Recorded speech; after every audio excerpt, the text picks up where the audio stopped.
The main gates of the Illiston mansion were sealed with a red tree that was said to devour people.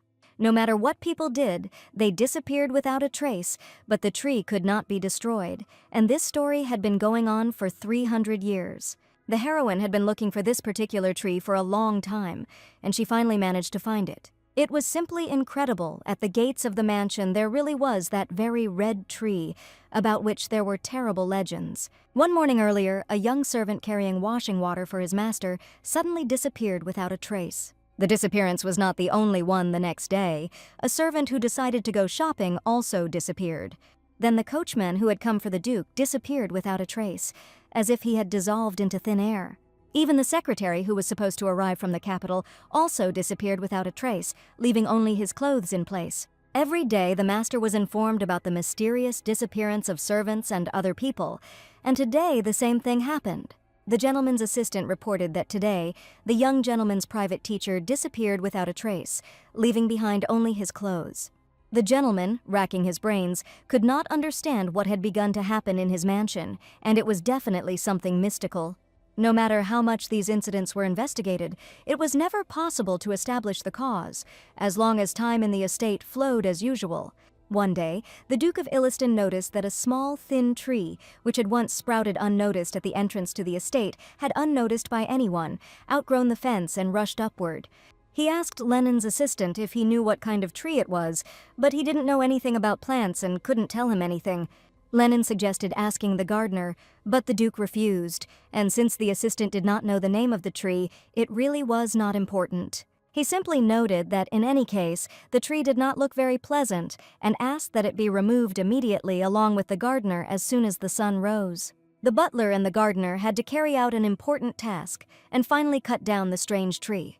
The mysterious disappearances did not end there, and soon a servant arrived to the Duke and told him that the butler, Lennon, and the gardener had disappeared without a trace. In the garden, only their clothes were found lying on the grass again, and it was too strange to be true. People continued to disappear one after another, but everyone understood that they could not have fallen through the ground. Having lost those who had been with the Duke for many years, he was unable to hide his grief, but the worst thing was that he could not understand the reason. Not understanding what kind of mysticism was happening here, the Duke went to the window to look at that tree. The Duke felt an overwhelming fear, but also a kind of morbid curiosity. He could not tear his gaze away from the tree, as if he was enchanted by its ominous beauty. With each passing day, the changes became more and more noticeable. The color of the trunk darkened, turning into a crimson, almost bloody hue. The color of the bark became unnaturally bright. The silhouette of the tree seemed to tremble, distorted by invisible energy. The Duke, pale as a sheet with his assistant stumbling behind him, ran out of the castle to examine the ominous tree. The assistant, young and impressionable, turned even paler as soon as he looked at the monstrous plant. The Duke, although frightened, tried to keep his cool. He slowly approached, feeling the weight descend on his shoulders. Suddenly they heard sounds. The smell of rot and something sweet, cloying, hit their nose. And at that very moment, from the very trunk of the ominous tree, a human hand reached out to them, emaciated to the bones, with long, thin fingers, as if woven from dry branches. The Duke fell down in fear. He froze, paralyzed with fear, looking at the approaching hand. After this incident, the estates were sealed, but people still continued to disappear. No one could get rid of this tree, and one fine day, a girl with black hair and bright scarlet eyes appeared in front of the estate gates. Seeing that very tree, she realized that she had finally found the ominous magical plant about to enter through the estate gates. The heroine knew that if she had destroyed the tree immediately, her appearance would have been much more effective. In the deathly pale face, the eyes stood out in particular, suddenly flashing with a violet, unearthly light. This color was like the depths of amethyst, in which the stars of long-extinct galaxies seemed to be reflected. The gates trembled, as if awakening from a centuries-long sleep. Sparks of violet flame ran across their surface, repeating the color of her eyes. The cursed Illiston estate and the gates sealed for 300 years, through which no one could ever pass. The magical stranger was the first to overcome them, and with the help of magic, she managed to open the gates to the estate. Once inside, the heroine was incredibly delighted with her impressive power, which could move mountains. The frightened assistant saw the stranger and shouted, wondering if she had managed to get through the main gate. The butler immediately asked the maid to inform the master about this, because the girl's appearance was too unexpected. They thought a little girl entered the estate alone through the main gate, and it was too unexpected. The gentleman and his butler asked the lady to sit down in the living room to discuss how she had managed to enter the territory. The butler admitted that the girl had indeed passed by the red tree at the gate, and it was probably worth listening to what she had to say. The Duke, whose name was Ruthless or Illiston, did not understand what a girl he knew absolutely nothing about could tell him. But she actually walked through the man-eating redwood that was the estate's first curse without receiving a scratch. No matter how much they thought, no one could believe that a fragile girl did this. The Duke turned to the girl and asked her name, pale skin, bright red eyes, and jet black hair, and this girl's name was Simone. She was not a noblewoman at all, and the Duke immediately decided to find out as many details about her as possible and asked her last name. He was informed that the girl had entered the estate through gates sealed with magical power, which no one had opened for many years. And probably she came here for a reason, so the Duke wanted to know the reason why the lady entered the territory. Simone stunned everyone with her answer, stating that she had come to offer them a fair deal that would benefit both parties. The butler cried out, "This is complete impudence, and even if this girl does not know the laws of the world, as a commoner she has no right to offer anything to the master himself." Simone had no intention of persuading anyone, and standing up, she confidently said that they could believe, or they could do what they wanted. With her eyes flashing brightly red as blood, the lady said in a mysterious voice that she would like to say one last thing to the Duke. Her magical eyes seemed to reflect the depths of hell. Simone declared that the Duke was forever damned. Looking at the Duke, she said that right now there was something hanging over his shoulder that had its skin gathered together, so it was impossible to tell whether it was a man or a woman. And it seemed that the entity had been living next to the Duke for a long time and had no intention of leaving. Her words, of course, sounded like the wild delirium of a crazy girl from the forest, and no one believed her right away. After this phrase, Simone went to the door, asked the Duke's permission to finally take her leave and simply leave. But suddenly he asked her to stay, saying that he would like to hear the continuation of the terrible story. The deal that Simone decided to propose to the Duke was very simple. The girl immediately admitted it. She promised to lift the terrible curse from this estate, but in return she wanted to receive something valuable for herself. Her only wish was for an unexpected proposal, and Simone asked to be raised on the ducal estate. The butler stopped saying anything at all after her words, because no one expected her to appear. Simone wanted to grow up on the ducal estate until she came of age. And this was the only condition of Simone, a 17-year-old girl with pale skin like a dead person who was a necromancer. But Simone used to be a completely different person, an ordinary office worker, a young lady named So Hyung-jin. One day she woke up in the body of a character from a cliched fantasy called "When I Woke Up, I Realized That I Was Hiding My Mysterious Power." The boys always teased the girl because of her blood-red eyes and threw stones at her, shouting that she looked simply disgusting. For some reason, Simone was always hated by everyone around her. She was constantly humiliated, so one day her parents abandoned her and simply ran away. When the boys threw stones at her, she closed her eyes and did not see the man standing in front of her at all. It was Simone's director, a stately lady with graceful features and a sharp chin. She asked Simone to follow her that day, and it was completely unknown what she had planned this time. The lady said that early in the morning a man came who wanted to meet Simone specifically and asked to find her. Simone lived in an orphanage her entire life, from early childhood, and no one had ever visited her before. Simone was asked to go out to the unknown young man, and the director declared that she was the same girl she had already spoken about. The director called her the one and only in the empire, and the young man was incredibly happy to see the lady. Since ancient times, black hair and red eyes were considered an ominous sign of those who made a pact with the devil. The headmistress had long wanted to get rid of the girl, deciding that she could help the society's research. At that moment, Simone didn't understand anything at all, but she knew one thing: she would finally be able to get out of this terrible place. The young man stated that the necromancer was being taken by the Occult Sciences Society, and he was ready to buy her for any amount of money. After this, Simone went to the secret research center of the Occult Sciences Society, and from that moment, a new chapter in her life began. She only hoped that her life could finally change, but she ended up in an even more terrible place, where one day her saviors appeared. This place was usually famous for its terrible rituals, where living people were sacrificed every time. Simone should also have been the victim of some spell, but since she had a truly devilish appearance, she was still alive. When unknown people arrived at this place, the young man noticed that there was a survivor among the captives. So Simone, saved at the last moment, set off on an adventure with the main character and his companions. She was a gifted child with the potential to become the most powerful necromancer in the world, but due to prejudice, she had to constantly suffer, living a life of discrimination and pain. But the end of Simone, who went on a journey with the main character of this novel, Abel, was far from the happiest. She was barely saved by the protagonist, but she turned out to be incredibly stupid and was willing to sacrifice her life for the sake of her comrades who once saved her. When she woke up, she couldn't believe why she had entered Simone, whose life was not so simple. The strangest gift is a sudden flash of vision that allows one to see what is hidden from the eyes of mere mortals, ghosts. The terrifying figure of the ghost circled above the girl's head and repeated only one word: die, die, die.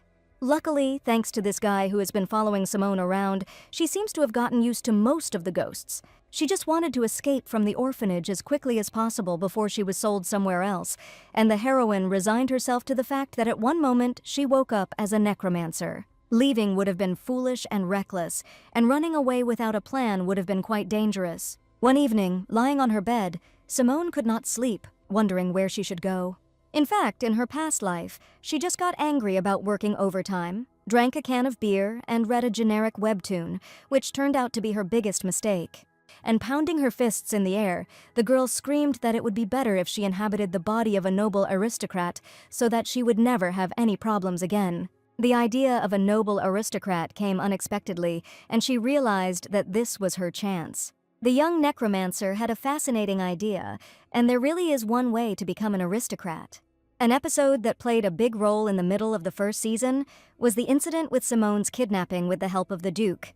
In order to lift the numerous curses placed on his family, the Duke, unbeknownst to Abel and his group, allegedly kidnaps Simone. However, in her past life, Simone was unable to do this because only a truly powerful necromancer could remove the curse, and at that moment the girl had not yet awakened her abilities, so she could not help the Duke in any way. Even the only necromancer in the Empire could not lift the curse from the ducal family, and this fact drove Duke Illiston into deep despair. In the original, this young man was almost a villain, but at the same time a humane character who cared about his family and his servants. So now Simone decided that perhaps he could help her by offering to use her abilities, gradually lifting the curse. Simone didn't ask to be raised in any way, but wanted the largest room and food on the same level as the Duke. She warned that if they didn't like each other during the process, they could end the proposal at any time. The Duke was surprised that we could really terminate the contract so easily, and Simone understood that he was unlikely to trust her from the first seconds. She suggested that if either side didn't like the other's actions, they could simply stop cooperating. At that moment, Simone only prayed that the Duke would agree to make her an aristocrat and decided to promise one thing, that she would invest her whole life in this deal, where she would have to remove a strong curse because in reality she had nowhere else to go. Immediately after her words, the Duke was silent for a moment and asked the butler to bring something. The man brought out a book in a black velvet binding with gold embroidery, and in the center of this book was a magic stone. It was not just a book, but a manual that was passed down in the ducal family from generation to generation. The Duke heard that necromancers also have different levels, and not every one of them can remove the terrible curse. So before hiring Simone, he needed to make sure she had the skills to help. The Duke suggested that the girl start with the very first rule, which Simone was obliged to fulfill according to the contract. Firstly, it was forbidden to enter or exit through the main gate of the mansion. One could not even approach it, and the back entrance was used to exit to the street. The Duke approached the girl and warned her once again that if she disobeyed the most important rules, she would face severe punishment, and he won't even blink an eye to kill her, because she has already disappeared without a trace for everyone. For Simone, this was the only chance to become an aristocrat, which is what she wanted to achieve, so she asked the Duke to simply rely on her. From that day on, the young necromancer began to live in the Duke's estate, promising him to deal with the powerful curse.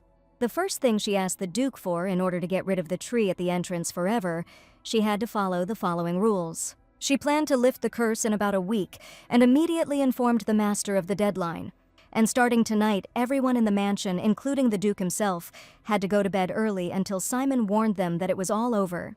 The necromancer also needed a skilled man who was not related to the Illiston family, a good swordsman with skillful skills. It takes a skilled person to cut down a tree. Simone could cut it down herself, but she couldn't cope with this curse alone.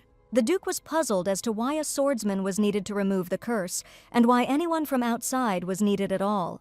Simone said that this curse was placed on the mansion, so no one from his family would be suitable, and a stranger was needed, and she warned the Duke that he must go to bed early from that very night onwards. The necromancer already knew something about the curse of this family, and if her guess was correct, something unexpected would happen tonight.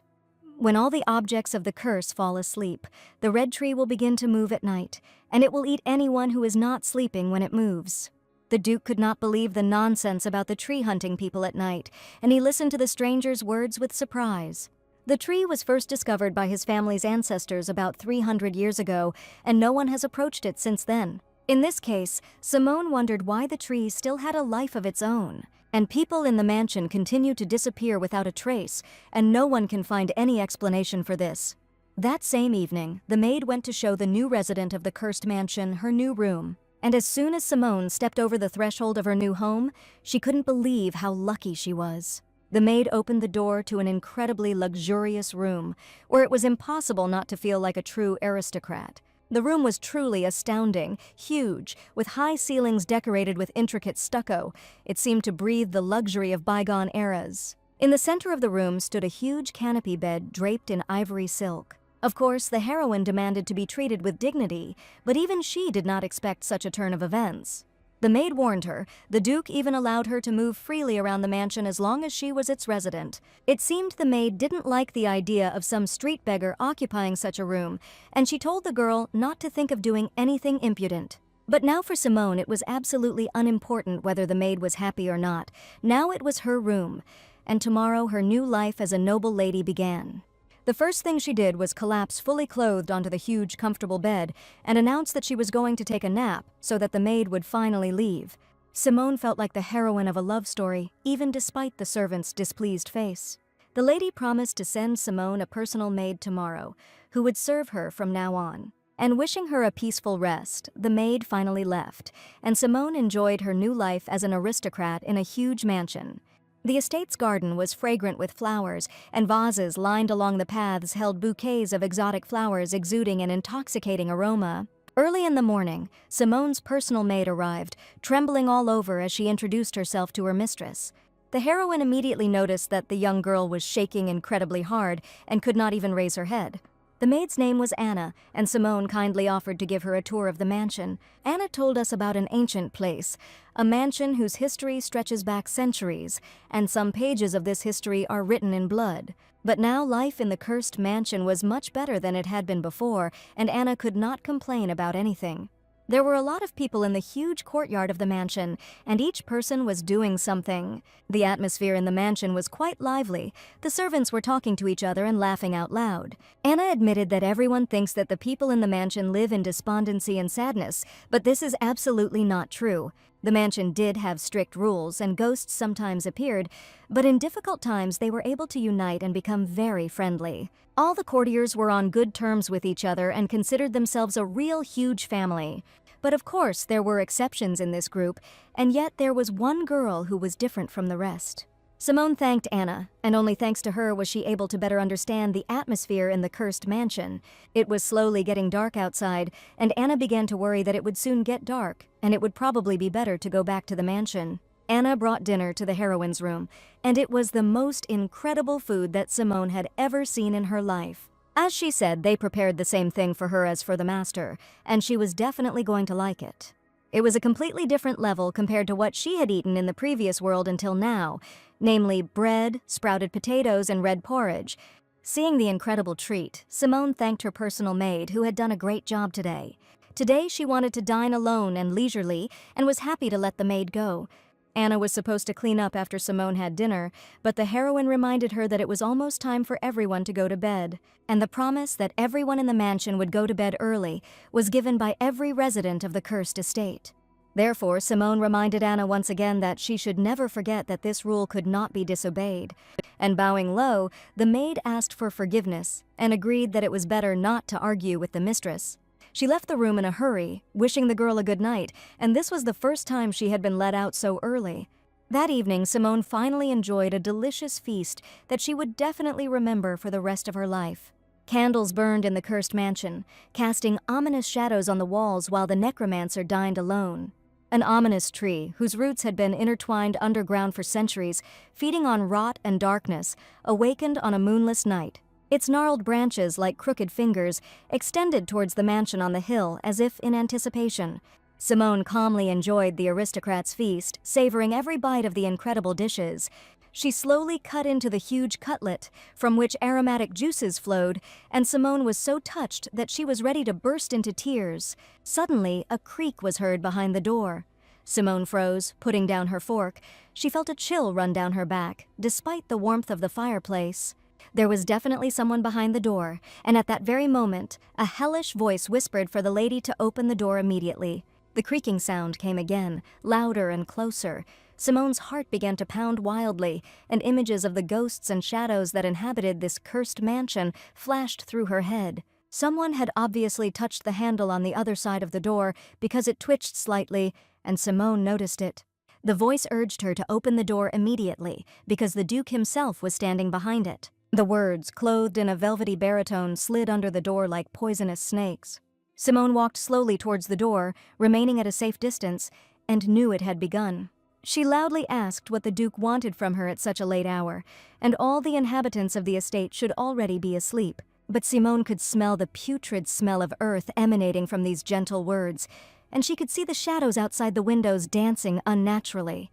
Taking hold of the handle, Simone stated that unfortunately she could not open the door to her room so late. The frightening voice continued to insist that she let him inside as soon as possible. She knew the tree, ancient and evil as the mansion itself, wanted only one thing to absorb her life force, to be saturated with the energy concentrated within her. It decided to launch a direct assault, using deception and flattery to gain trust, but Simone was not one to easily fall for the tricks of the other world. Yes, even the most evil necromancer was terrified to be near such a vile ghost. But she certainly didn't want to become the prey of the ominous tree today without finishing her dinner. Clenching her fragile fists, the heroine bravely approached the door and prepared to fight back. Simone was not allowed to be afraid, although she understood perfectly well that behind the door was the most terrible ghost in her life. And it was definitely not the Duke, so the lady confidently said that she could not open the door now because she was too sleepy. She invited the Duke to come back in a week and promised to open the door only in that case. The ghost, still behind the door, saw the lady through a small crack, and he definitely wanted to know that she was telling the truth. The tree thirsted for a victim, its roots torn from the ground, but it floated silently in the night darkness, like horror. Simone peered through the crack in the door to make sure the ominous cursed tree was gone. The last echoes of the creaking whispers had died away, and now an ominous silence reigned in the corridor. Suddenly there was a knock, rather insistent, as if someone was waiting for an invitation. Simone froze, listening. The tree could have retreated, but it didn't go away. It just changed its strategy, sending her a new, unknown challenge. Finally, it was all over, and only a bloody trace from the hellish plant remained on the corridor floor. Now she knew for sure that something was waiting for her there, and that something really wanted to get inside. Early in the morning, Anna woke up her mistress, entering her room with the first rays of the sun. The first thing the maid asked was how the new guest had slept the previous night. As soon as the heroine opened her eyes, she remembered what happened at night, how the ominous tree tried to get inside. Simone decided to lie and confessed that she slept like a log, while Anna was glad that everything was okay with the lady. But she noticed that the handle was probably broken and asked what had happened last night. Having told the whole truth, Simone admitted that she had been walking towards the tree from the main gate, but as agreed, she promised to deal with it in a week. Anna was shocked because that ominous tree had blocked the entrance to the mansion for many centuries. The maid even had time to think that Simone was just a good person, but she turned out to be much better. And in the end, this innocent girl turned out to be a terrible necromancer who can control the dead and the very power of death. The Duke said that until he called, Simone was free to stay in the mansion and do whatever she wanted. For some reason, Anna trembled again at the sight of her mistress and promised to bring food to her room again. And while the lady was eating, Anna also promised to find out the bedtime for everyone in the mansion. Despite her fear, the maid really enjoyed serving her new mistress. She felt some kind of respect from her. It was her direct responsibility to take care of her mistress, and Simone even thanked the maid for her service. The sun barely broke through the thick, dusty curtains of the cursed mansion. The Duke sat in his office, immersed in gloomy silence, and on his desk stood a calendar with days crossed out. 3 days have passed, and they say that Simone still hasn't left her room today. No one has seen her either. The butler reported that, according to Anna, the girl does not miss a single meal. But otherwise, she never called the servants or left her room, even to get some fresh air. The butler warned he decided to inform the gentleman about this out of an abundance of caution, because some doubted whether this girl really had the power to lift the curse, and the butler was afraid that they would create unnecessary commotion by letting a stranger into the Duke's house. They could only believe her words, so they could only hope that Simone was telling the truth. Whether this is true or a blatant lie of the necromancer, the residents of the estate will be able to find out very soon. The Duke asked the butler to stop worrying, but he was overly agitated by everything that was happening. The gentleman warned that no matter what the result from Simone, he was ready to wait a little longer. Just in case, the butler decided to increase surveillance of the stranger, and time gradually passed in the mansion. Now the 6th day had arrived, and Simone finally left her room for the first time and went to the Duke. He noticed her transformation. The girl really looked pretty good. It was all only thanks to him. But the Duke noted that the girl's hair color had become completely different, and before, her black locks had immediately caught the eye. Simone decided to use magic paint, and she didn't really want to tell everyone that she was a powerful necromancer. She used the Archduke's leftover paint and asked if there was anything wrong with that. At last, she graced everyone with her presence, and the Duke asked if the girl had really not gone outside all this time, because he had to know what she had been doing in the room for a whole week while no one was watching. Simone warned the Duke not to worry and that the curse would be lifted on time, as she had warned earlier. The Duke, with long white hair, frowned, his eyes the color of the winter sky, filled with fatigue and slight irritation. He asked the butler to call one of the assistants right away to sort out some issues. A young man who looked like a warrior entered the office, his movements smooth and confident, as if honed in countless battles. Simone immediately noticed his gaze, direct and piercing like the blade of a sword, penetrating any skin. He resembled a wild animal that had accidentally wandered into the cage of high society. The young man bowed affably and greeted my lady, and as soon as he removed his hood, Simone realized that she knew this guy. There was a sense of strength and determination in this young man, untainted by court intrigues. His name was Ren. He was from the Adventurers Guild, and he definitely came here for a reason. The Adventurers Guild was famous throughout the Empire, and they often helped the Duke resolve many issues. The heroine recognized this fair-haired young man with sky-blue eyes as soon as she saw him. She looked at him intently, realizing that she could not help but recognize this painfully familiar face. He was one of the main characters in the story. I woke up and discovered that I was hiding my power. Ren was not just a guild assistant, but a companion of the main character named Abel, the well-known crown prince of Ruiwi, Dinvian. His name was whispered with respect even among his enemies, and his skill with a sword became legendary. According to the plot, he was supposed to meet Abel around this time, but for some reason the hero unexpectedly found himself at the Duke's estate. He said that today he was ordered to carry out the client's orders, and that was the reason he came here. Simone greeted the gentleman politely and admitted that she was incredibly glad to meet him. The Duke told the young man that the girl would tell him what needed to be done, and in the meantime he could wait calmly. The Duke asked the butler to show the young man his quarters for the immediate future. The butler asked him to follow him and warned him that the young man would have to stay at the ducal estate for a short time. The butler politely went to show the guest the room where he was to stay while completing the task. The Duke provided Simone with records of the bedtimes of the inhabitants and the mansion, collected by her servant. Taking the sheets of paper in her hands, the girl began to carefully read the information provided to her. The last to stay awake were the Archduke and the Kelle, and the rest of the like went to bed early, as agreed. The Duke asked in surprise if my lady would really be able to get rid of this tree before tomorrow. Simon's preparations were already complete, and she had performed many rituals throughout the week. And if that swordsman copes with his role, then tomorrow morning the tree near the estate will no longer be there. The Duke couldn't believe that the curse could be lifted so quickly and asked what would happen if she failed. Simone understood perfectly well that if the curse could not be lifted, then all the inhabitants of the estate would have the same outcome. She, the Duke, and that swordsman will all become fertilizer for the cursed, sinister plant that will consume their body and soul. The Duke imagined terrifying images of the gnarled roots of a tree strangling a young girl. This realization made him feel uneasy, because she had just admitted that everyone could die eventually. The Duke was surprised at how easily Milady spoke of her impending death, which could very well happen. But he just wanted the cursed tree to finally disappear from the estate forever. The pink sky above the cursed estate spread like blood flowing across the canvas of heaven. After speaking with the Duke, Simone calmly went to her room to prepare to lift the curse. In the living room, she saw the very young man who was to cut down the cursed tree. It seemed to him that Simone was late, so he decided to sit down first and asked if they had done something wrong with my lady. She replied jokingly that his behavior could not help but irritate him, and laughed after her words. The young man stood up and, with a smile on his face, declared that since the employer was uncomfortable, he would have to stand. If you look into it, his employer was the Duke, and at that moment, the heroine finally remembered the true character of this man. Before discussing the plan, she decided to ask one thing and asked the young man to sit down in his place. Simone, her shock of hair rising above her delicate features, told Ren gravely that lifting the curse could be very dangerous, and he needed to understand that. He saw fear in her eyes, but also unwavering determination. He knew that Simone would not risk her life in vain, and if she warned of danger, it was real.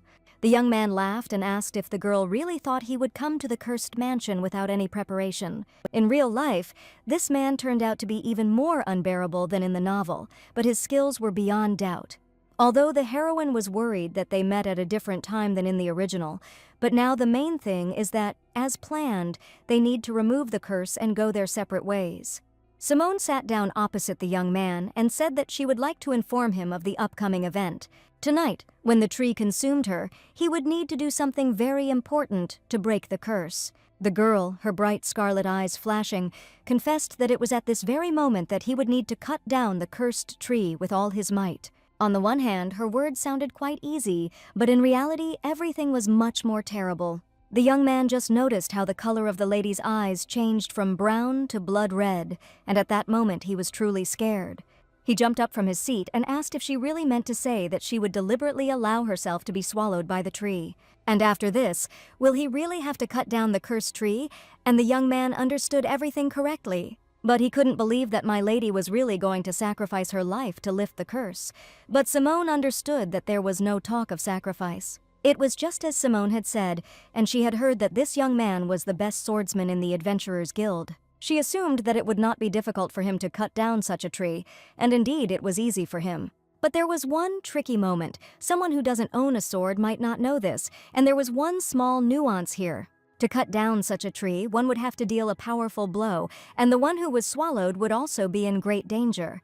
Ren wondered if there was even the slightest chance that the customer himself might get hurt. And if this could happen, the young man warned that he was not ready to make such a sacrifice. For the heroine, this could have been a real failure, and she prayed that she would not reach a dead end at this point. According to the story, this young man was a kind crown prince who could not bear to see casualties among his people.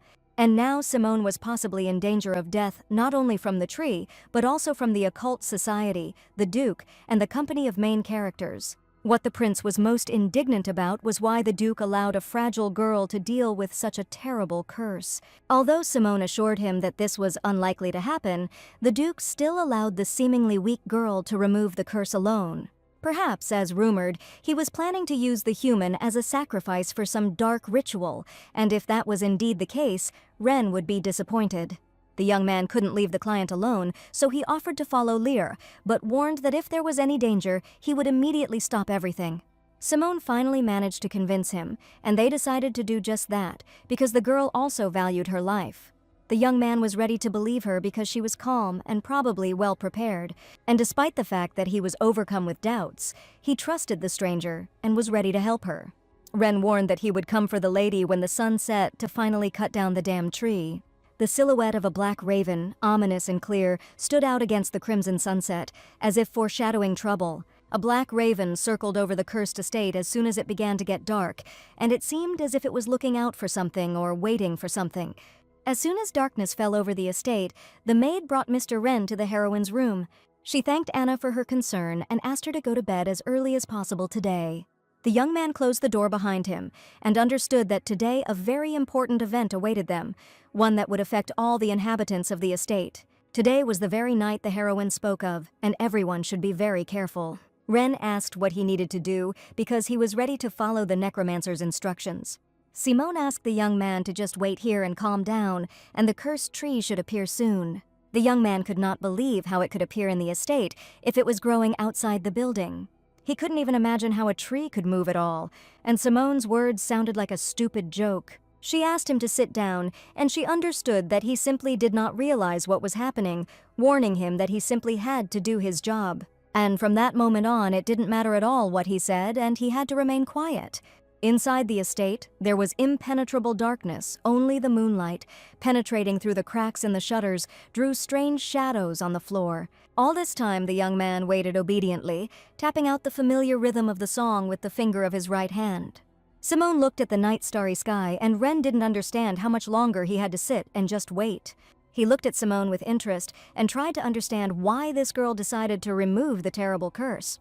She looked to be only 17 years old, and he was sure she was definitely his age. A soft knock was heard in the corridor of the cursed estate, which meant that the cursed tree had entered under the cover of night. The heroes heard this quiet knock and looked towards the door, because that's where it was coming from. Simone asked not to say anything, realizing that the ominous tree had penetrated inside. She warned the young man to remain silent, but he could not understand how the tree had reached this room. Everything that was happening sounded like complete nonsense, and Ren couldn't believe that it was actually true. It was an unusual knock. There was a sense of evil will in it, something alien and hostile. Its roots, like giant snakes, broke through the stone foundation and penetrated the corridors.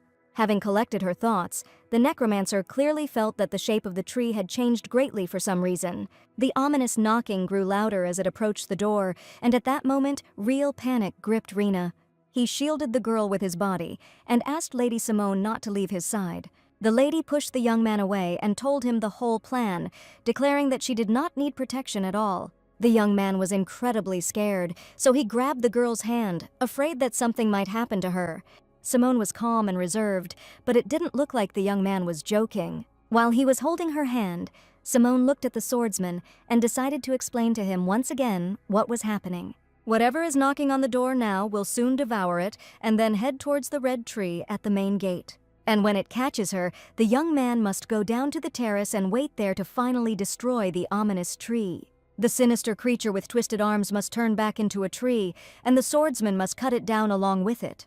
The entity in the shape of a huge root crawled closer and grabbed the door handle, the rough bark covered in sharp thorns crunching against the metal.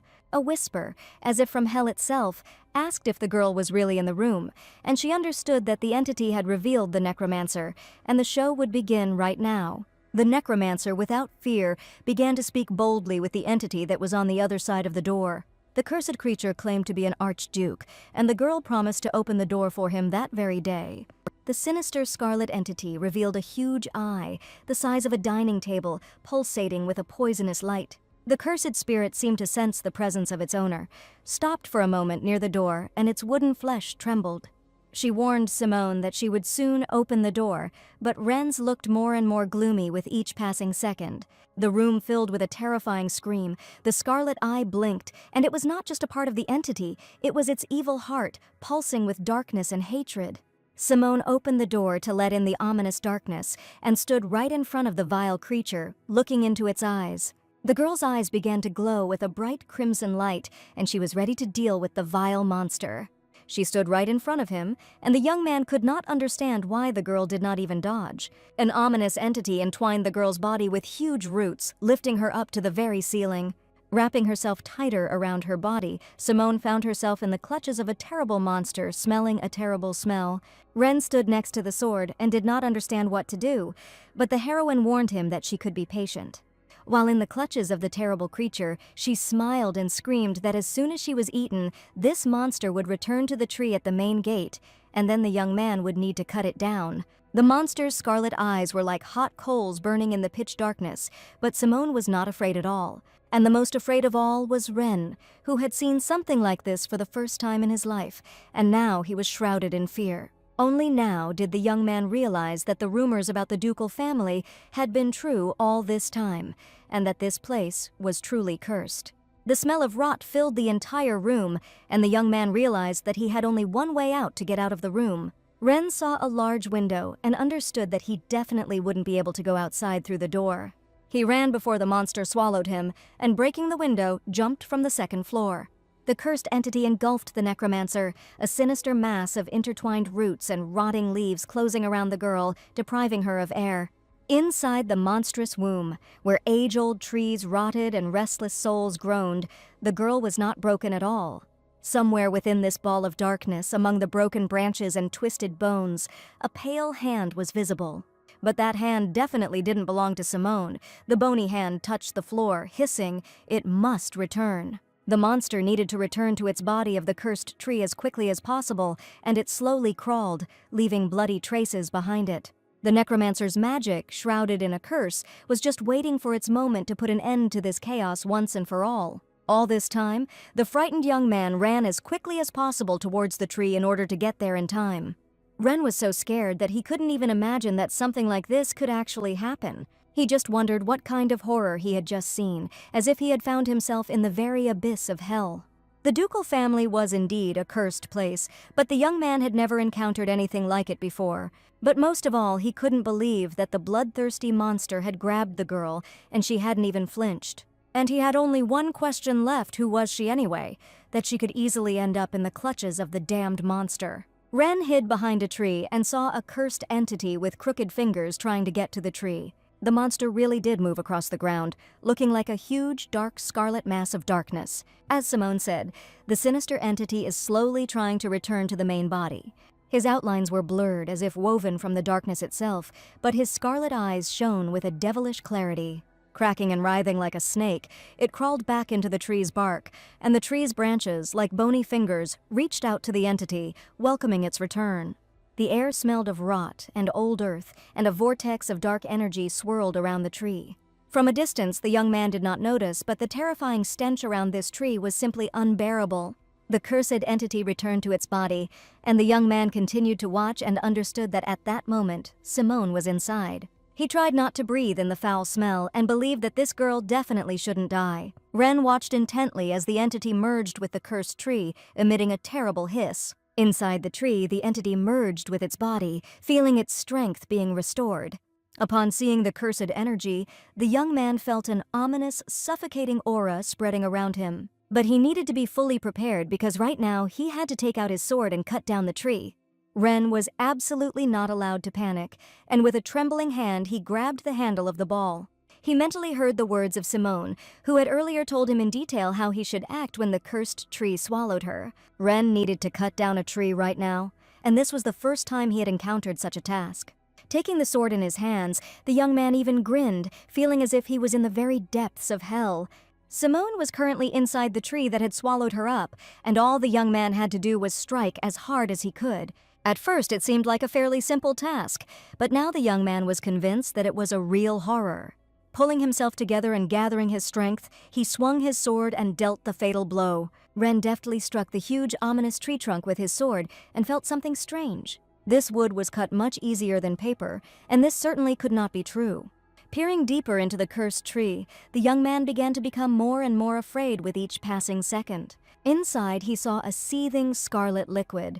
It pulsated like a living heart, emitting a stench of rot and sulfur. Suddenly, the tree shook. The bark cracked and gnarled. Black branches began to burst from the wound inflicted by the sword. Now the hero finally understood that this was not a cursed energy at all, but something more terrible. There was dead mana inside the tree, and darkness gradually began to thicken around it. The young man moved to a safe distance and waited attentively for Simone to finally appear. The terrible stench made it almost impossible for him to breathe. It was becoming too dangerous. He knew he had to get her out of there before it was too late. The seething mana inside bubbled. The scarlet liquid began to seethe with renewed vigor, as if responding to the movement of the branches. He realized that he was facing not just a cursed tree, but something much more ancient and sinister. A powerful light appeared in the center of the cursed tree, becoming brighter and more dazzling until it filled the entire space around it. Sparks burst from the sphere, scattering around and settling on branches, leaves, and the ground like dark dust. The tree exploded at some point, and a stunned Ren couldn't understand what had just happened. Instead of the cursed tree, there was a huge purple ball floating in the air, and Ren was just waiting for Simone to get out of there alive. A silhouette formed inside the sphere, at first blurry and indistinct, but it gradually took on the outlines of a human figure. Finally, the necromancer herself appeared in the center of the sphere, as if she were the personification of light and hope, appearing in the very heart of the curse. The scarlet eyes, once a symbol of submission to the darkness, now glowed with righteous anger, reflecting the determination to end the curse. The necromancer stepped forward without fear, her movements confident and precise, like those of a master of her craft. Her clothes and hair were covered in the red cursed liquid, and with a smile the girl declared that the young man had done an excellent job of his task. What Ren experienced during this time of food could not be described in words, and he only looked at the lady in surprise. The necromancer stood in the center, and around her on the ground there were scarlet spots of cursed energy, and Ren just wanted to know if she had just blown up the monster. Simone smiled. In any case, the young man saved her, and she admitted that she almost vomited from the unbearable stench.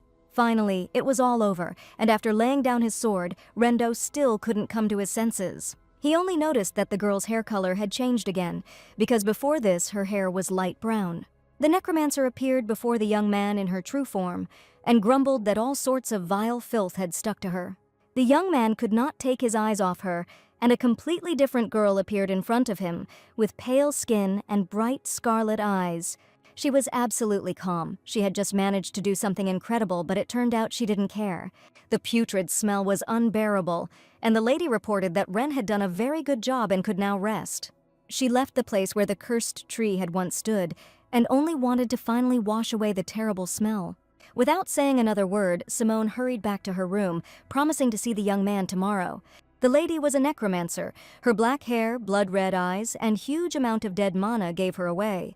The necromancers were executed and wiped off the face of the earth about 300 years ago, but one still survived. And this was the heroine, Simone, whom for many years they tried in every possible way to kill or execute. At that moment, the young man realized that if she really did have the power of a necromancer, perhaps that would be enough to lift his father's curse.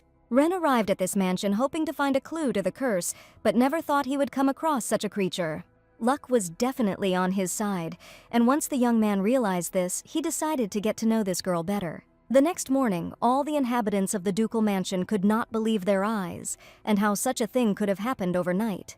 The place where the cursed tree once stood was now empty, and not a trace of it remained. No one could understand what had happened last night, and whether the fragile girl had really completed her task.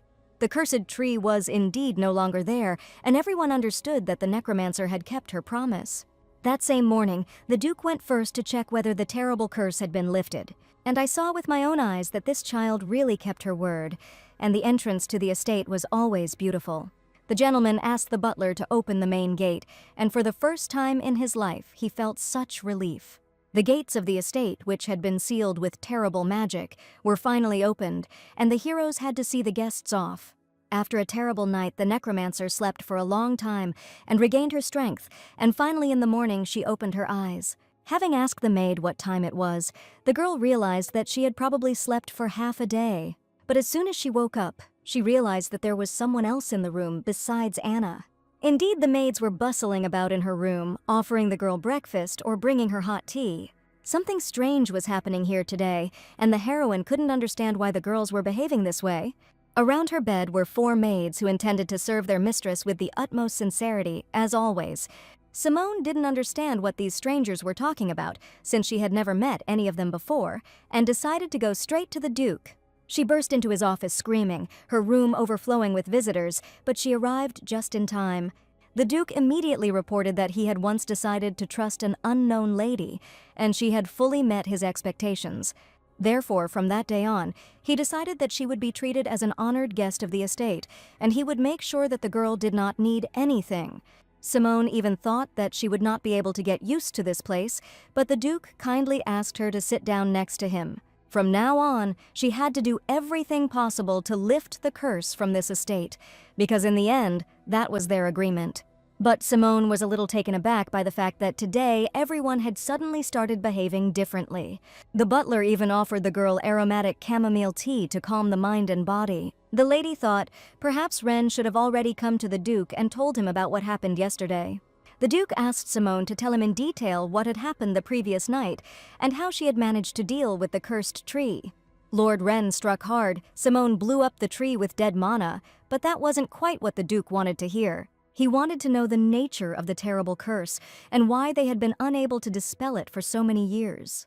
The monster turned out to be terribly timid, and although it was incredibly weak, it was also annoyingly smart. And after all, it was still a living creature. Therefore, when it wandered around the estate in search of food, it was afraid that the inhabitants would quickly realize its weakness, and therefore it moved only at night. The Duke asked if the creature discovered someone was awake late at night, it would attack and devour the person on the spot.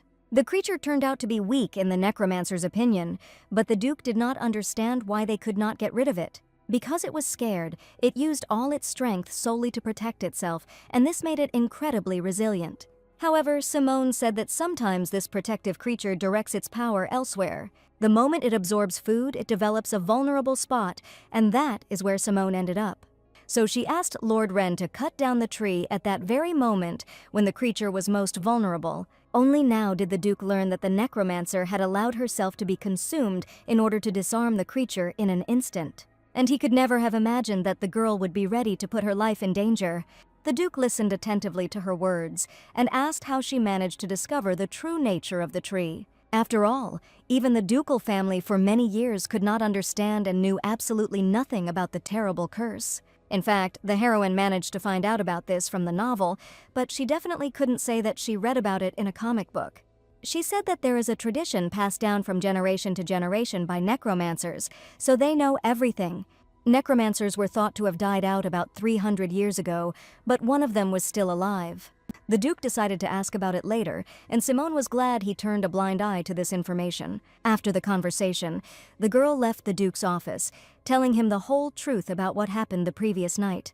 But the master didn't even ask about her plans, which means he decided to entrust the removal of the curse entirely to her. At that moment, walking down the corridor, she saw the maid Anna running and for some reason shouting her name. For some reason, Anna was incredibly excited and asked if the gentleman had said something and allowed Lady Simone to stay at the estate. The Duke didn't even mention it, and Simone passed the test his lordship had ordered without incident. She smiled and admitted to Anna that they should probably start revising the management. At that very second, the necromancer felt a strange energy in the corridor and heard leisurely steps. She turned around and saw a girl in dark clothes, gloomy, with her head down. The footsteps echoed throughout the corridor, and there seemed to be a dark energy hovering around this lady. And Simone could not confuse the smell of blood and corpses with anything, but she saw this girl here for the first time. Pale skin, dark circles under her eyes, and Simone closed her eyes against the unbearable smell. Anna whispered to the lady to immediately lower her head, because the Archduchess herself appeared before them. Simone was ready to choke, but she saw the lady at home for the first time, and this name was definitely listed in the manual. There was one rule in the manual: one was never to enter Archduchess Flora's chambers. No one was ever allowed to knock on her door, or even pass by her so that she could hear their footsteps. Servants were also required to prepare 2 portions for each meal for the lady every day, and this rule was strictly observed. The lady walked slowly into her chambers, and Simone clearly realized that something was wrong here. The ducal estate had been haunted by terrible events for many years, and something happened just 1 year ago. A new maid had just arrived at Illiston Manor to work there, and her name was Leah. The head butler warned her that when she passed the Duke's office, she must always be quiet and slow her pace.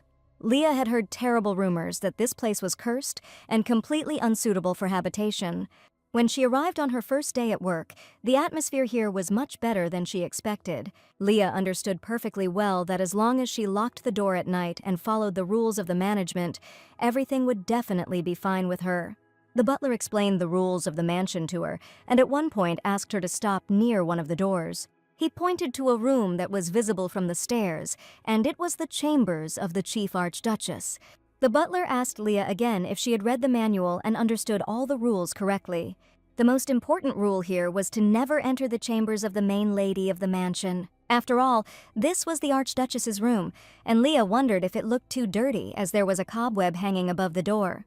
The butler warned the maid and pointed out the area she was supposed to clean, and it ended at this staircase.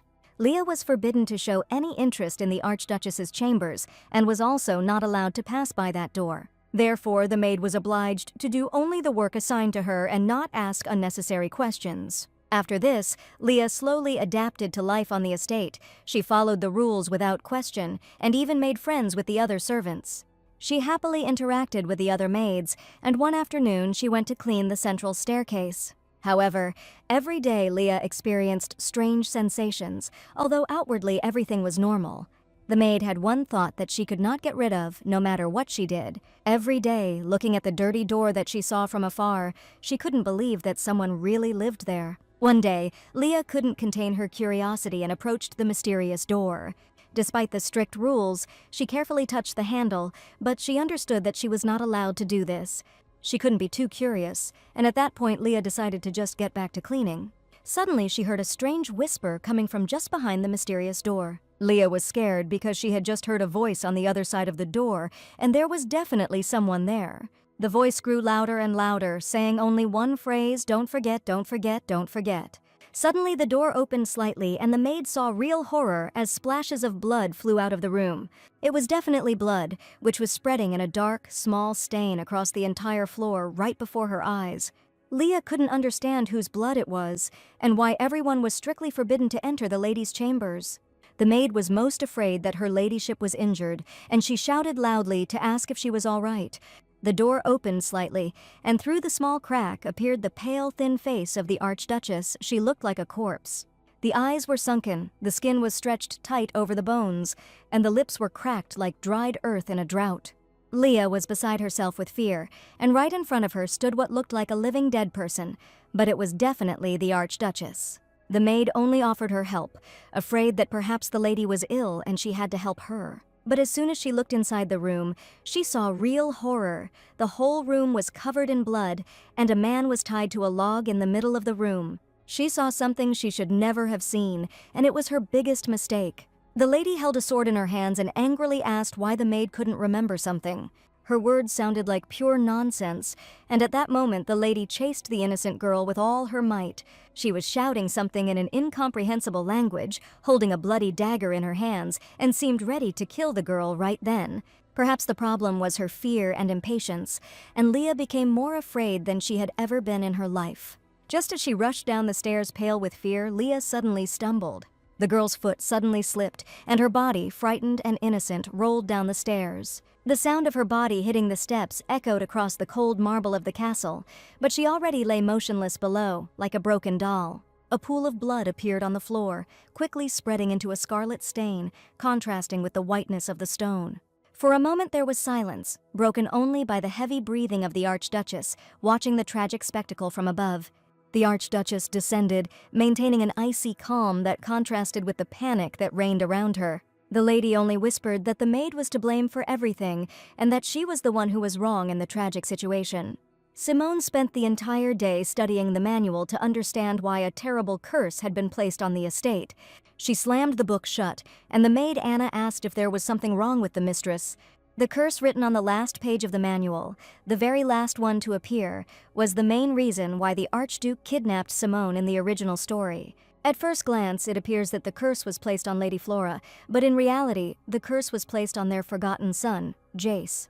It was this same curse that Simone from the original story ultimately failed to understand. This certainly made sense, as solving such a problem required powerful healing powers.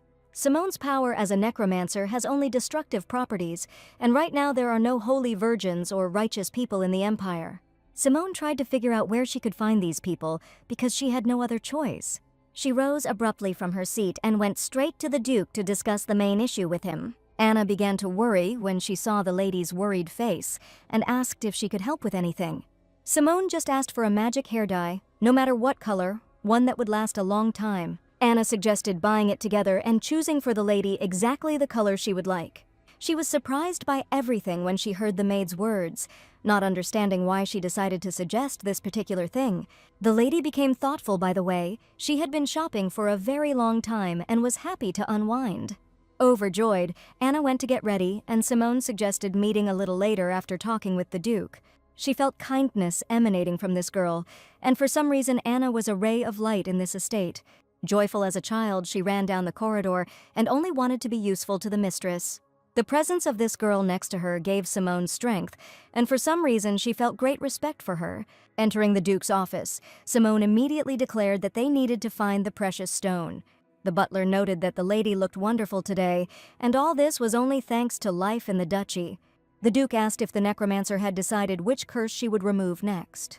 Judging by how much she had transformed, she had adapted well to life here, which is why she asked the Duke to find the precious stone. To be precise, Simon needed to find a magic stone that would help remove a terrible curse. The magic stone was called the Holy Passion. It was the item she needed. Hearing the name, the Duke understood what kind of magic stone was being talked about, and he already knew about it. He only wondered if the Holy Passion Stone really existed, since before it was just a legend. This magic stone was mentioned in the novel called I Hid My Power When I Opened My Eyes. Legend has it that 300 years ago, a red gemstone sent anonymously led a saint who served the Almighty faithfully, and that is how it got its name. It was said that this was the only precious stone endowed with holy power. There were no saints in the new empire. In the original story, holy power was never used on Jace, but if Simone combines the power contained in the stone and her own, she might be able to heal the man.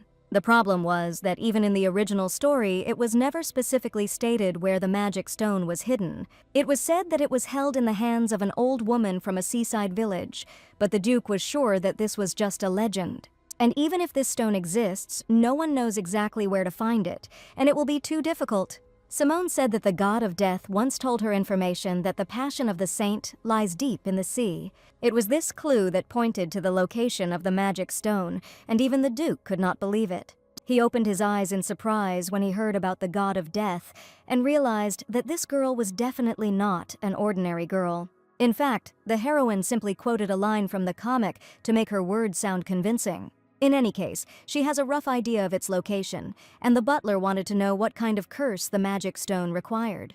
Simone said that the latest curse from the manual is the most dangerous, requiring enormous strength. The Archduchess and the eldest son of the Illiston family will be eternally cursed unless the curse on Jace Carl is lifted. Simone told him all the information she knew, but the Duke still didn't understand something. The lady had come here to lift a centuries-old curse, and she certainly wasn't about to relax. So she warned the Duke that, at least as far as the curse was concerned, he should not hide anything from her anymore. Listening to her story, the butler at one point could not stand it and declared that he could no longer remain silent. His lord had no children yet, and he could not now turn a blind eye to her further insolence. The Duke asked the butler to calm down, because this girl was their ally, and regardless of her status, she had to be treated accordingly. That's why he even asked his closest confidant to step outside for a minute to discuss something with the necromancer.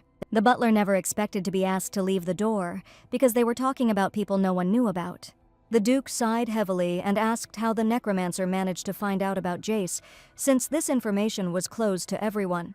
Simone told she knows a lot, and Jace was cursed and also forgotten by this world for a long time. She came here to finally deal with all the curses of the ducal family. And does the Duke really think that she would recklessly get involved in this matter, knowing nothing and relying only on rumors? I never expected that a fragile girl would be able to lift the curse from both of them, because initially they were talking about the same tree. Now Simone was not completely confident in her abilities, but she promised and declared that she had to try.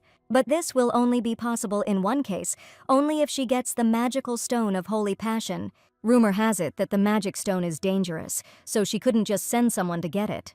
The Duke promised to send a request to the Travelers Guild to find out about the magic stone as soon as possible. And as soon as Simone was about to leave his office, he asked with concern whether, if the curse were lifted, the child would be able to survive.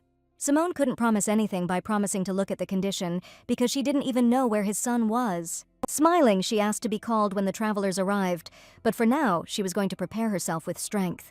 The wind, coming through the broken windows, whispered stories of forgotten sins, of indelible curses that hung over this place. A request was sent to the Travelers Guild, and the Duke needed at least 5 experienced travelers. He asked the butler to do without the mages this time, and according to legend, the more mana someone uses, the easier it is to lure them.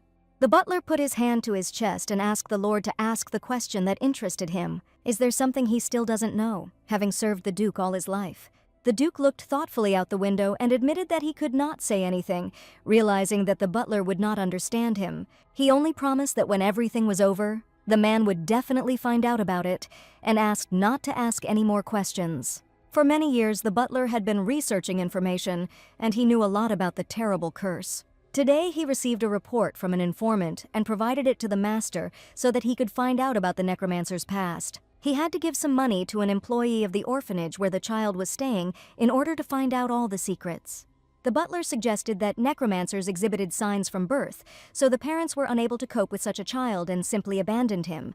Considering the girl's age and her damn black hair, everyone understood that no one would adopt such a girl. Rumor has it that before she ran away, she tried to take her own life, and they say she just didn't want to end up in a cult. To be honest, many would have chosen death in her place, but she withstood all the tests. After reading the information, the Duke realized that Simone came here to survive, and she definitely did not come here to steal money. Judging by the address on the informant's documents, the orphanage was located on the Duke's territory and was within his possessions. The young man realized that such a place should definitely not exist anymore and ordered the butler to destroy it. The man merely obediently followed the Lord's orders and realized that it was now necessary to put an end to this matter. Suddenly, there was a knock at the door, but no one expected uninvited guests today. The office door quietly opened, and in an instant the room was filled with an ominous aura. Because behind the door stood the Archduchess herself, who suddenly decided to show herself. Even the Duke himself did not expect to see her here, her gloomy and soulless eyes and pale skin. But she was still his relative, and smiling, the young man invited the girl into his office. After that terrible night, as soon as Ren saw Simone, a radiant smile appeared on his face. He noted that the girl looked incredibly good, while the heroine did not understand why he had become so cute. She thought that after the incident with the scarlet tree, she should meet Abel like in the original, but the Duke gave him a new task in which he volunteered to participate, and he arrived at the mansion to listen to her. The young man was most amazed when he saw my lady, because today she had long blonde hair. Last time they were definitely chestnut, and the young man asked why there had been such a change. He saw her true appearance and was simply captivated by her charm, although Simone did not pay any attention to him. And even when asked what happened, she dryly replied that everything was fine, and that I hoped that the changes in the plot would be minor. Since the young man had met her before Abel, he now clearly considered her his ally, and he followed the girl around like a little clueless duckling, always repeating her name. However, in the original, the young man also joined Abel's group and helped him in many matters. He joined only out of interest in the necromancer's abilities, and the heroine knew it for sure. The two of them arrived at the Duke's office to discuss a new important task to lift the curse. The Duke did not think that Simone would also come, but in any case he would have called her, so when she met the gentleman, she decided to go with him. Simone already felt at home in the mansion, so she immediately settled comfortably in front of the master's table. He asked if he would mind if she told him everything in detail about the upcoming task. This time the task was completely different, and the young man had to find a mysterious jewel. Since Ren had often done this kind of thing, he felt that this task was too easy for him, but it was a little different from his usual activities. Simone told him that he needed to find an unusual stone called the Holy Passion. Even Ren was sure that this stone was only mentioned in legends, but Simone told him that there was a village on a cliff near the sea. They say that the magic stone was thrown into the sea from there, and now it should lie in its depths. Simone only knew that abandoned old people lived in this village and there were no children at all. She warned that when the young man met people there, he should ask if they had seen a red stone in the sea. The young man listened carefully to the information, and now this matter did not seem so simple to him. The lady warned that if the locals suggested searching the entire sea and he wasn't there, they would have to find another way. There were only legends about this stone, and no one could believe that it really existed. The Duke asked hesitantly if the young man could find a magic stone about which nothing was known. First, he needed to understand where that village was located so he knew where to look. The information was clearly insufficient, and after thinking about it, the young man said that he needed to find out as many details as possible. And since they've taken on this task, at the very least, the heroes will have to search the bottom of the entire sea. After talking with the Duke, the young man realized that the necromancer seemed to know a lot about magic stones. He asked Simone to tell him if there was a danger of being enchanted by a powerful magical stone. The lady admitted that he had absolutely nothing to worry about now, and that no problems should arise. In terms of mana, the boy was too weak to fall under his spell, and that was the main reason. For some reason, after the conversation, Ren looked incredibly thoughtful, and now he decided to ask something. He needed to get an answer to one important question. He asked the girl to answer directly. His proposal was unexpected, and the young man asked if she was ready to go on a mysterious adventure with him. Simone was sure he would go alone, so she didn't understand what this fool was saying now. He was given a task, but for some reason he wanted to go with her, which was strange in itself. The young man had a rough idea where the village was, but he was sure the girl knew a lot about the magic stone. Therefore, he assumed that she would be able to sense the energy of the stone before him, but the lady categorically refused. She hired him to make her life easier and didn't understand why she had to go with him. The young man smiled and admitted that in fact he just wanted to go with her, and there was no reason for it. She didn't even listen to his words and declared that she was not going to go on such an adventure. Simone warned her. She explained everything and asked her to get down to her work, since she had a meeting outside the house. But Ren didn't want to let her go and even offered to go with her to meet her. For some reason, the young man was incredibly intrusive today, and this really irritated the heroine. He still stood behind her while the lady tried to find out if he was her servant. As soon as she thought about this, an interesting thought came to her, and she asked if the young man would like to be near her. A charmed Ren admitted that he really would like to know more about the lady, and of course he was ready to be there. She had heard about his powers and said that she would allow him to stay by her side on one condition. Simone smiled and offered him to become her first employee who would perform certain tasks. The young man didn't even immediately believe that the girl had made such an unexpected proposal. She stood in front of him, calling him an employee, until he fully understood what he would have to deal with. He had outstanding swordsmanship skills, and thanks to the Adventurers Guild, he was also very good at gathering information. Simone needed an experienced man whom she could trust, and the young man expressed a desire to stay close to her. Therefore, the heroine was sure that this was an excellent move, and now she would have a reliable assistant. As Crown Prince, the young man probably did not expect such a proposal, and Simone found it amusing to watch his reaction, and the lady suggested that he think about it until their next meeting. The Duke gave the girl enough pocket money, and humming a cheerful song, she decided to go somewhere with Anna. She stepped onto the main staircase of the estate, and an unexpected thought occurred to her. Come to think of it, the heroine hadn't seen her personal maid, who had always been there before, all day today. Simone even suggested that perhaps the girl had left on some important business of her own. But she certainly couldn't forget about their plans, so the lady shouted her name throughout the estate. There was a specific rule in the manual that said you should never try to find missing servants. The next morning, Simone woke up feeling exhausted and her mind was racing with thoughts. There was another maid in her room who asked how her mistress had slept. Simone immediately asked if Anna was back, and she hadn't seen her since yesterday. But for some reason the maid ignored this question, asking what time she should serve breakfast. The heroine immediately felt a strange feeling, as if the maids were not telling her something while performing their duties. And the girl still didn't answer her question, pretending that the lady hadn't said anything. Simone decided to skip breakfast today, saying she needed to step away for a while. But she definitely understood that something was going on here, and it was no accident that the maids weren't answering this question. If you think about it, she is in a cursed mansion, and for some reason she took the disappearance of a person too lightly. Simone wasn't going to let this go, so she left her room and went in search of Anna. Anna never left her side or disappeared, so Simone was sure that something was wrong. Suddenly, the maid approached her, thinking that the mistress was looking for something, so she decided to talk to her.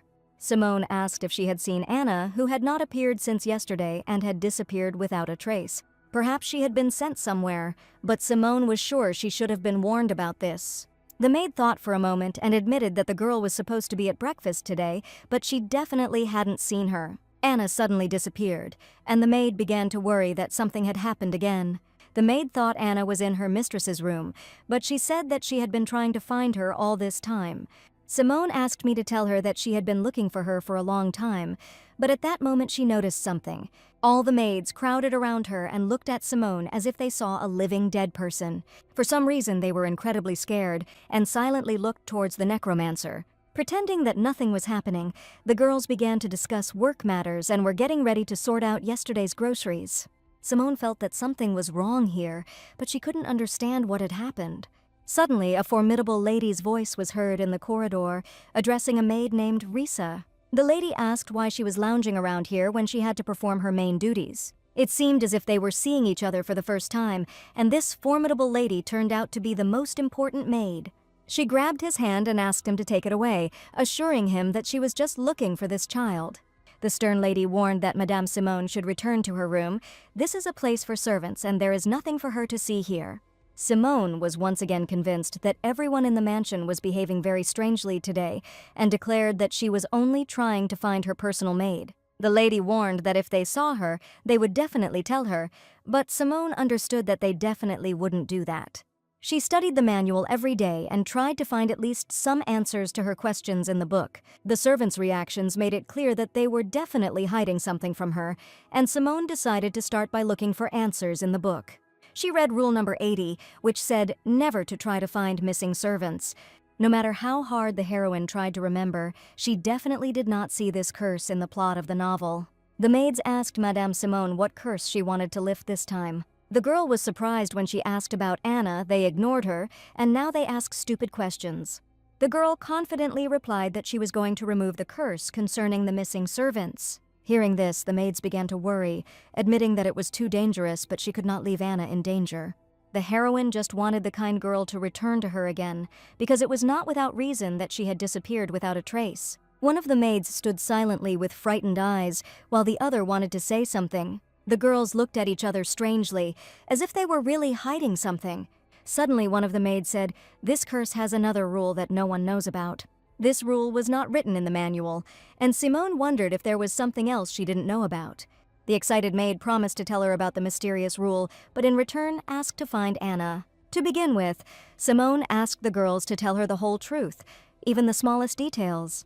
None of the maids had ever told anyone about this before, so the girls were really worried. One of them said that when the sun sets and the moon rises, something strange might happen in this estate. Simone might hear the missing maid's voice while walking down the hallway, but she must not answer and must go up to the next floor. The maid warned that the servant would return at some point, but that she could not look into her eyes, much less talk to her. Everyone understood perfectly well that we were talking about the maid Leah, who one day fell down the stairs.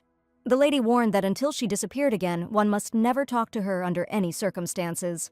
Simone couldn't believe that the missing maids were actually returning to the estate. The necromancer didn't understand why this wasn't written in the manual, as it was very important information. This rule was not in the book because the nobles were not supposed to know what was going on among the servants. The maid understood that her request was completely tactless, but she knew that only a necromancer could help her. She tearfully asked for the other maids to be saved, and Simone understood perfectly well what was being said. The missing maids returned to the mansion every night as ghosts, their damned souls unable to find solace. Having learned this new information, Simone couldn't even imagine that the servants had such rules, and now she had to find the missing girls in the cursed castle. When Simone learned some details from the maid, it became clear to her why the inhabitants of the mansion had been acting strangely all day.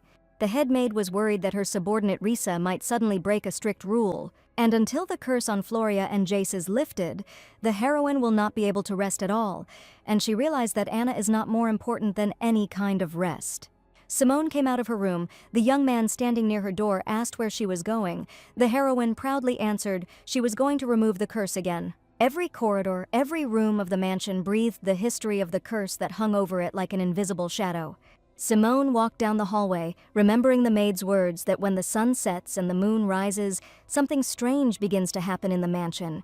While walking down the corridor, Simone can hear the voice of the missing maid, but she must not answer and is obliged to go up to another floor. The candles burned in the dim light, and Simone thought she should have taken a lantern with her first. Stopping for a second, the heroine felt something strange, and something was clearly happening on the first floor, because she clearly heard a strange clicking sound, constant, coming exactly from the first floor. The necromancer saw the maid with whom she had spoken just that morning, hurrying excitedly down the stairs. A dark shadow with glowing eyes called to the maid from around the corner of the mansion, influencing her mind and clouding it. The whisper ran through the corridors, penetrating straight into the consciousness of the young maid Risa, and she stood frozen in the middle of the polished parquet floor.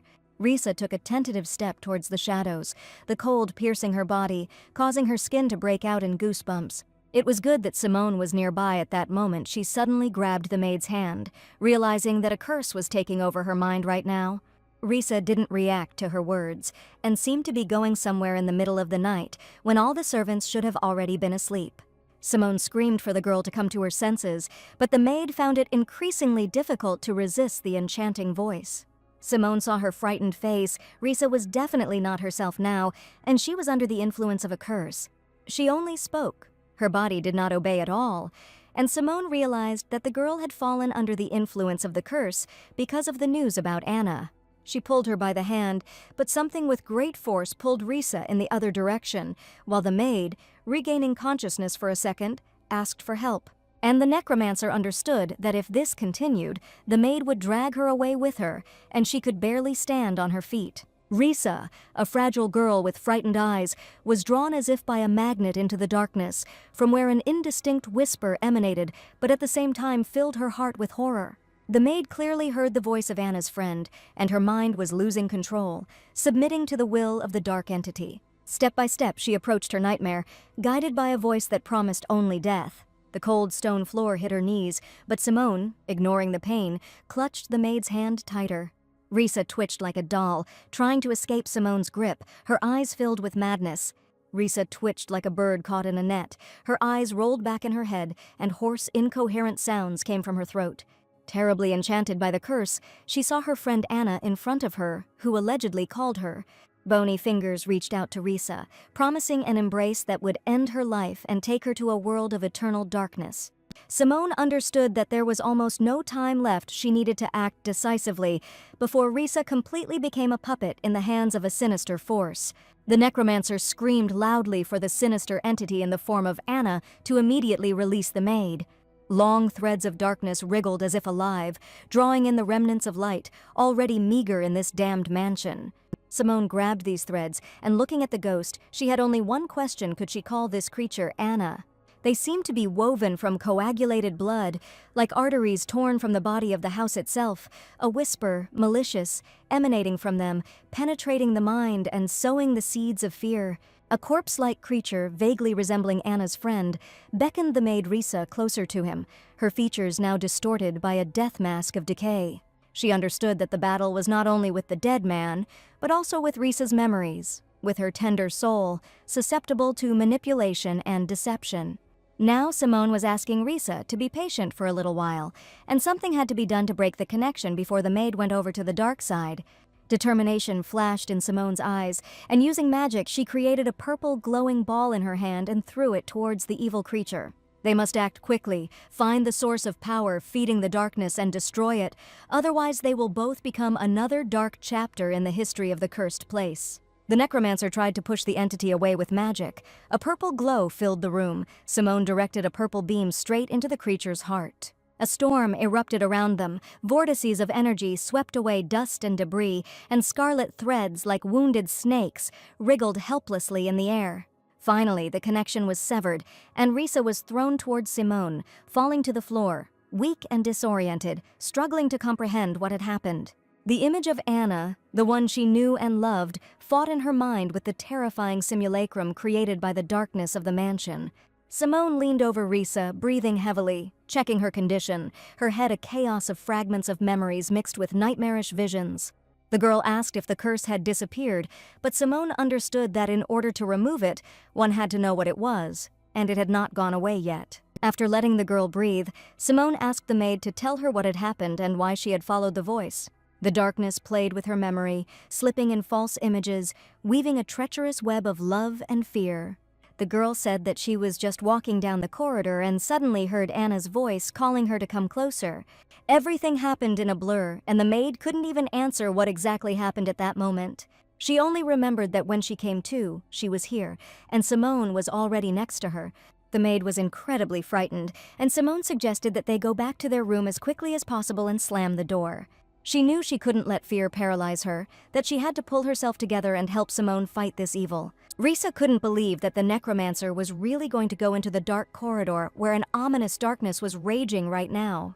She rushed towards the girl, grabbed her by the waist, screaming that she should under no circumstances go there and that it was very dangerous. Risa was even ready to go with her, but the necromancer firmly stated that a maid had no business there, because she came to this estate precisely to carry out all the most dangerous tasks. Risa only promised to return to her room as soon as possible and asked Mrs. Simone to be extremely careful. and the necromancer was getting ready to have some fun in order to deal with the terrible curse again. The heroine decided to see what was inside, and after passing through the corridor she went up quite far, but there was absolutely nothing here. The lady had a clear feeling that Anna had not disappeared completely, and her energy was still hovering here.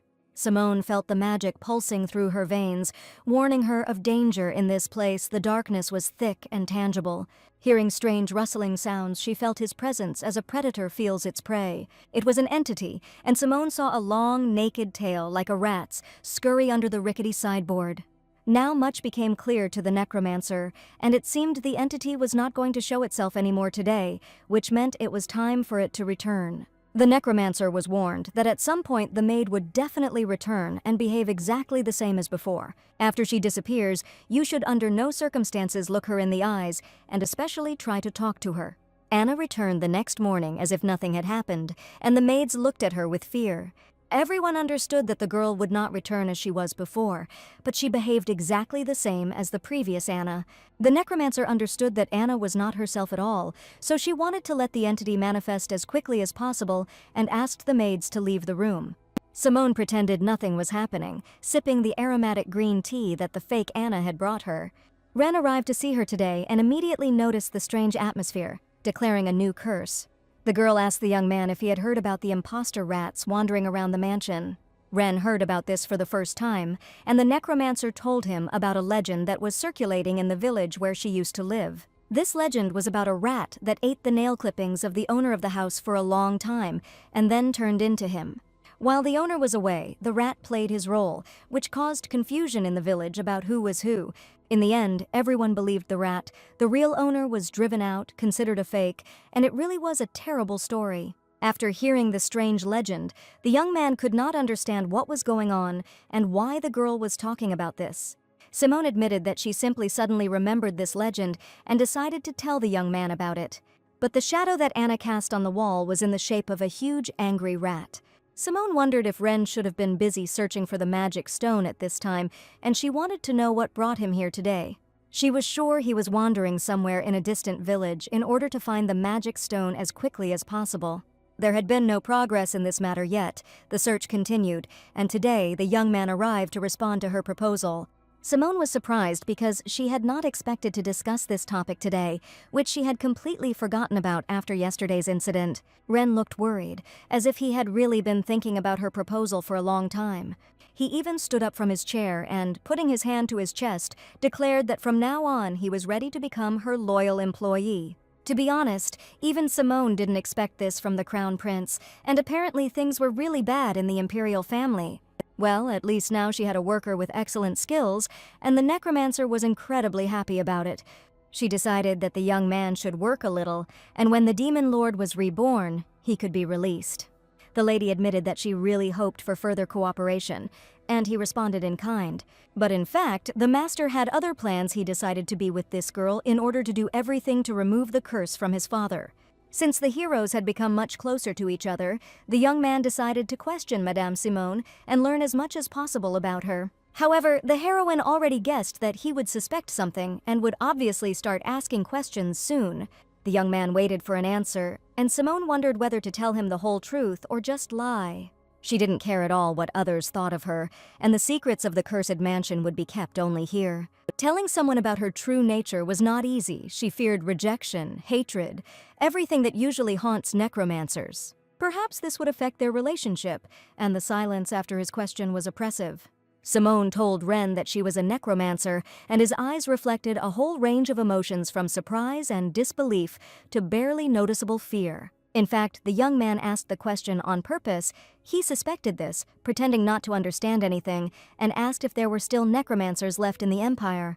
Simone said she was sitting right in front of him, which meant there were still such people in the Empire. The girl, her blood-red eyes flashing, angrily asked if the young man really had any problems because she was a necromancer. But there was one more question that was bothering the young man, and after clearing his throat, he decided to ask it right now. He was interested in what kind of relationship the girl had with the Duke of Illiston, and it didn't seem like it was just a job. Simone was indeed connected to the Duke simply by work, but for some reason the young man could not believe it. The girl admitted that this does not mean at all that the Duke is her boss, and she is his subordinate. In all matters, the necromancer considered herself the main one, and this was a very important point in her position. She offered to lift the curse on the estate, which had tormented its inhabitants for 300 years, and in exchange received a guarantee of a comfortable life until she came of age. With such a contract, everything became clear to Ren, and that was all he wanted to know from his colleague. The young man asked the girl if she had any questions for him, since they now had a completely different relationship. All this time, he carefully hid his identity, but she knew that even if she asked about it, he was unlikely to answer her. She had enough information about his abilities and ability to keep secrets. Simone asked if it would probably take a long time to find the magic stone, but Ren had already asked everyone in the village, but no one had heard of the red stone.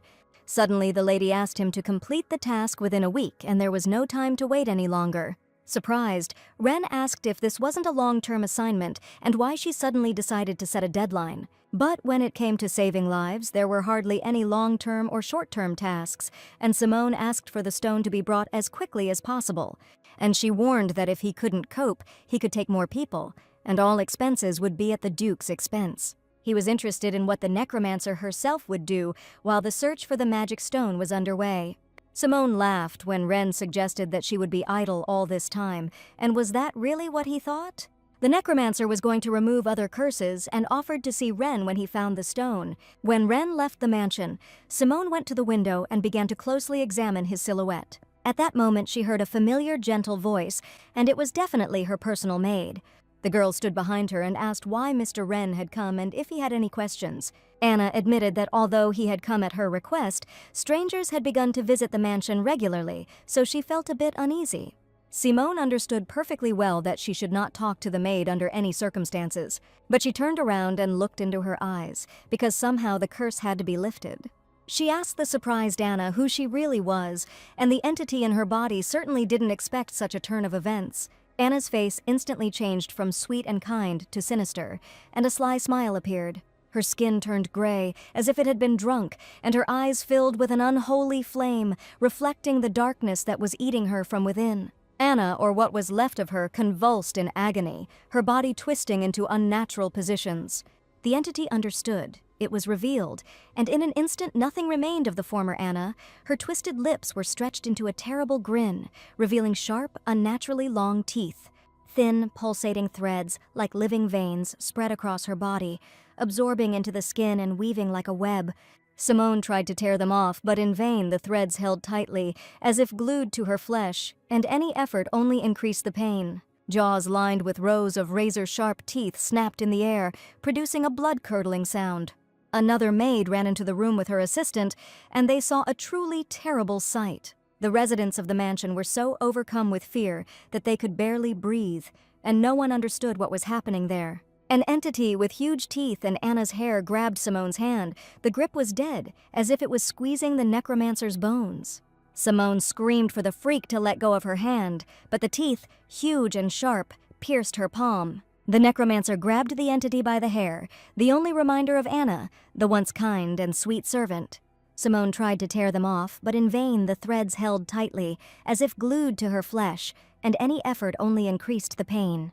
Thick black drops of blood dripped onto the floor, corroding the stone slabs, and the toothy entity's grip weakened, allowing the necromancer to pull her hand free.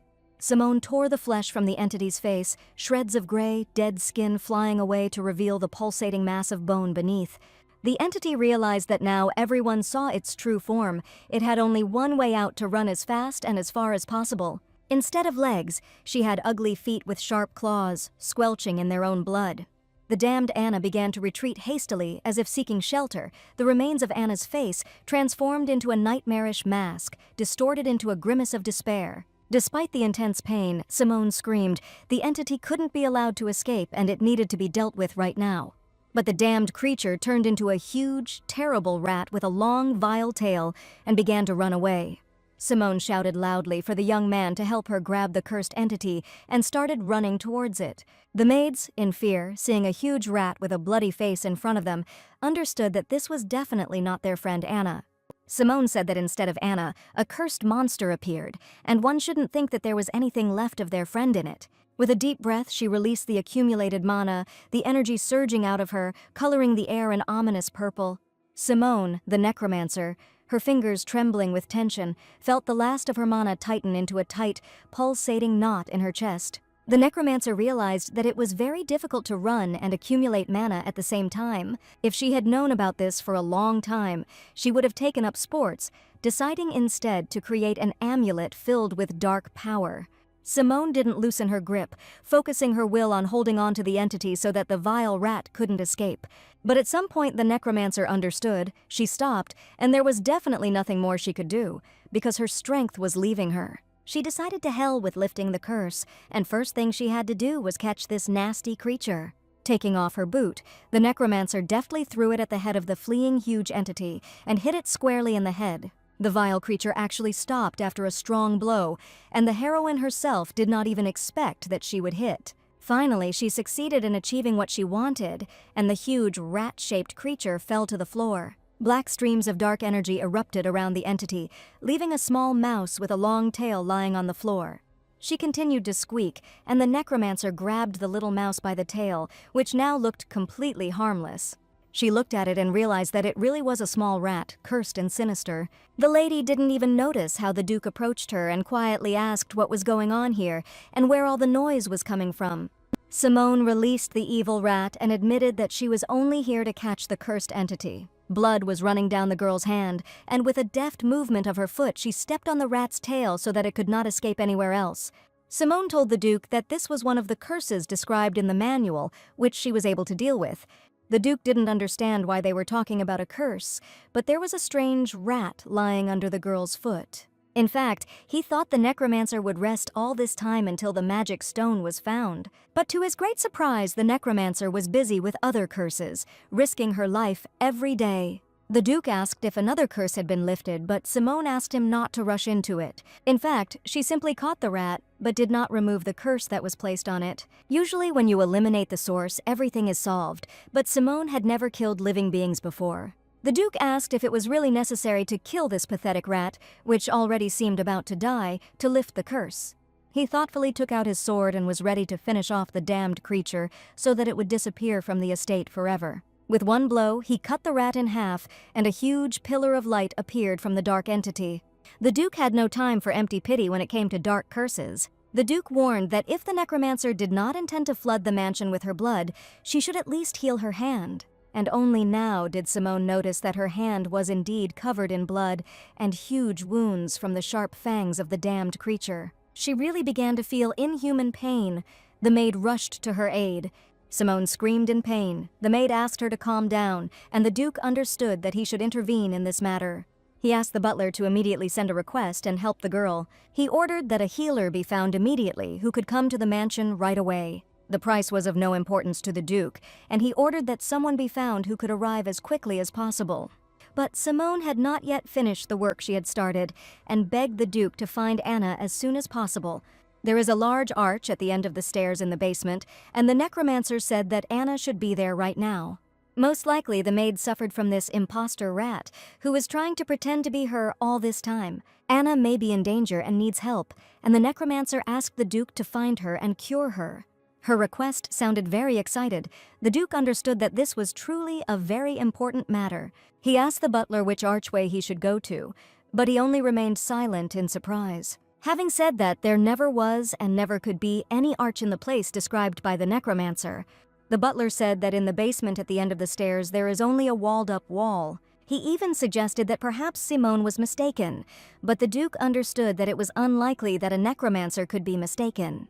No one could understand what kind of arch they were talking about because all their lives there had really just been a wall there. However, the Duke warned, the necromancer said that there was a maid named Anna there and asked the butler to check. After this incident, they say that Anna was found in the basement corridor, and now she is fine. The girl was still unconscious, but a doctor had arrived to see her and she would soon come to her senses. As Simone said, Anna was indeed hurt, but her wounds were much larger and deeper, and so serious that amputating her fingers would have been the best solution. Thanks to the Duke asking for help from a healer, the girl is now slowly recovering.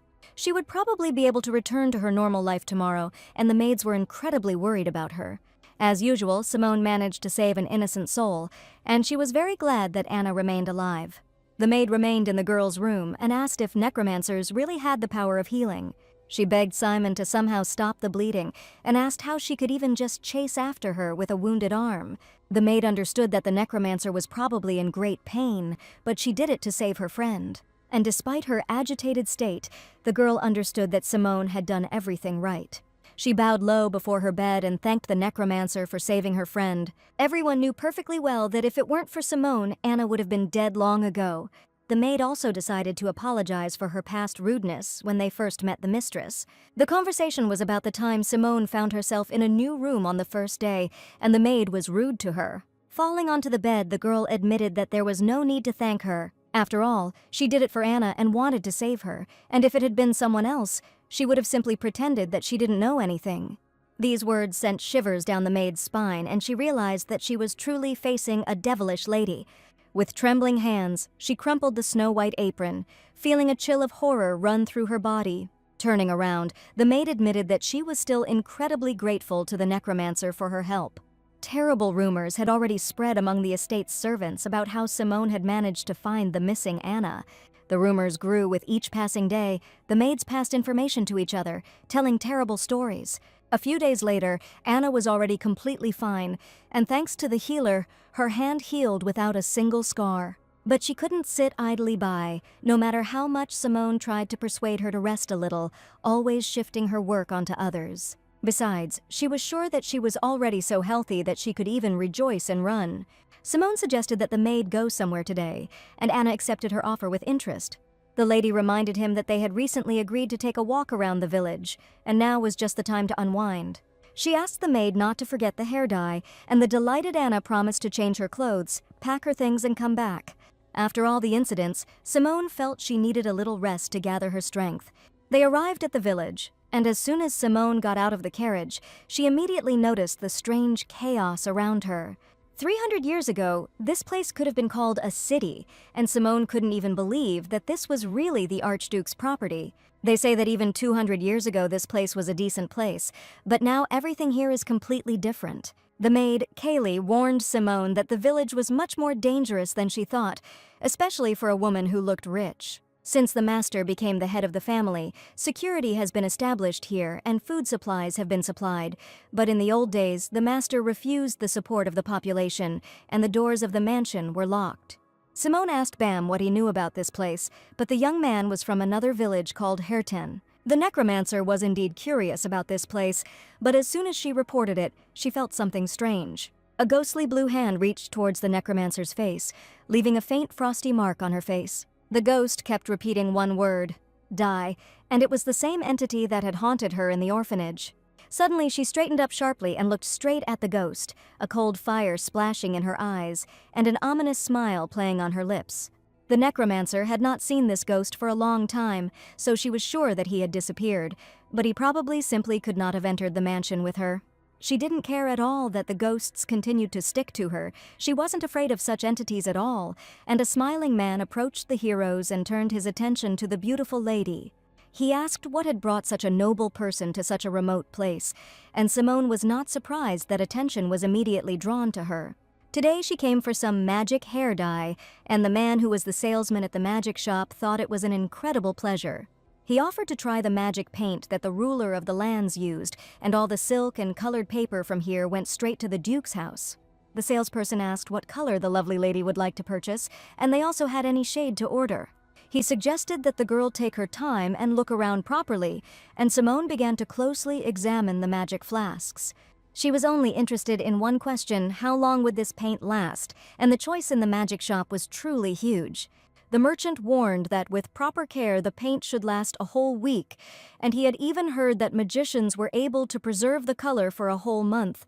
This rule only worked for mages because the paint was made using mana. Anna said that those who have a good command of mana can make the color not fade at all.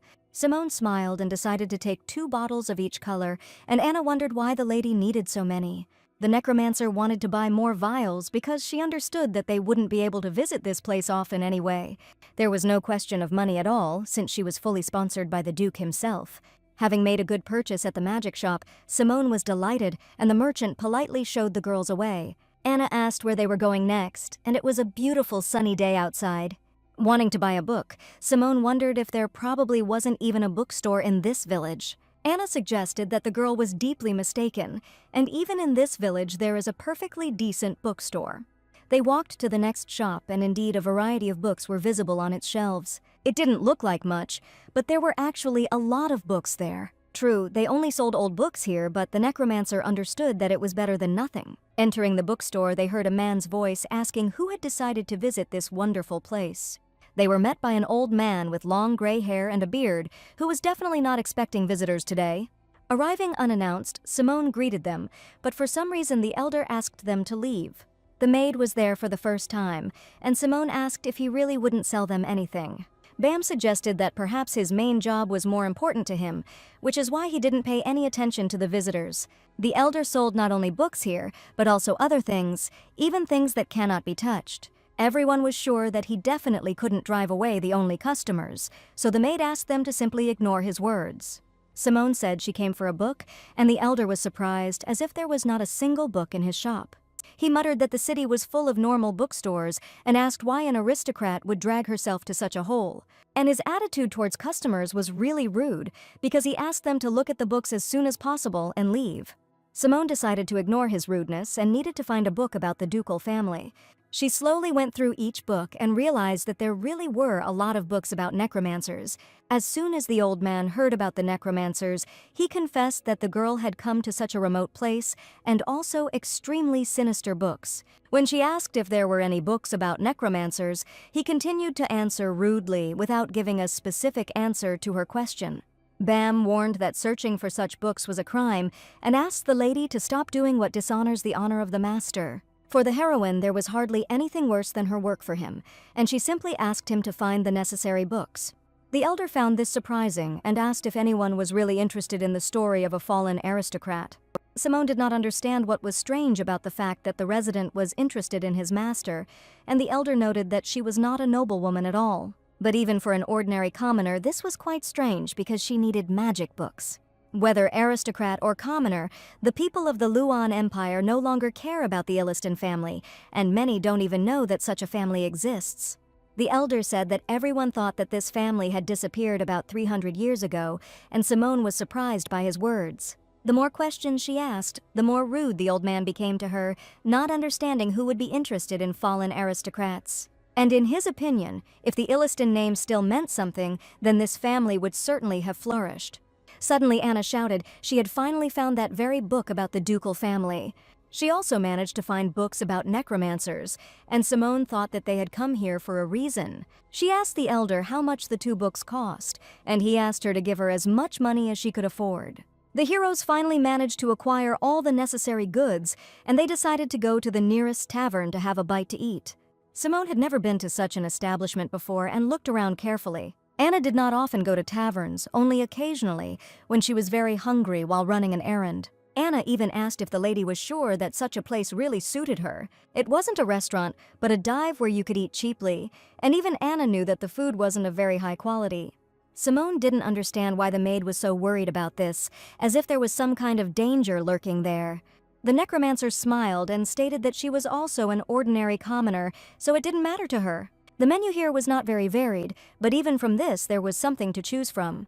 He still managed to have a tasty lunch in a cheap tavern, and surprisingly the food here turned out to be tolerable.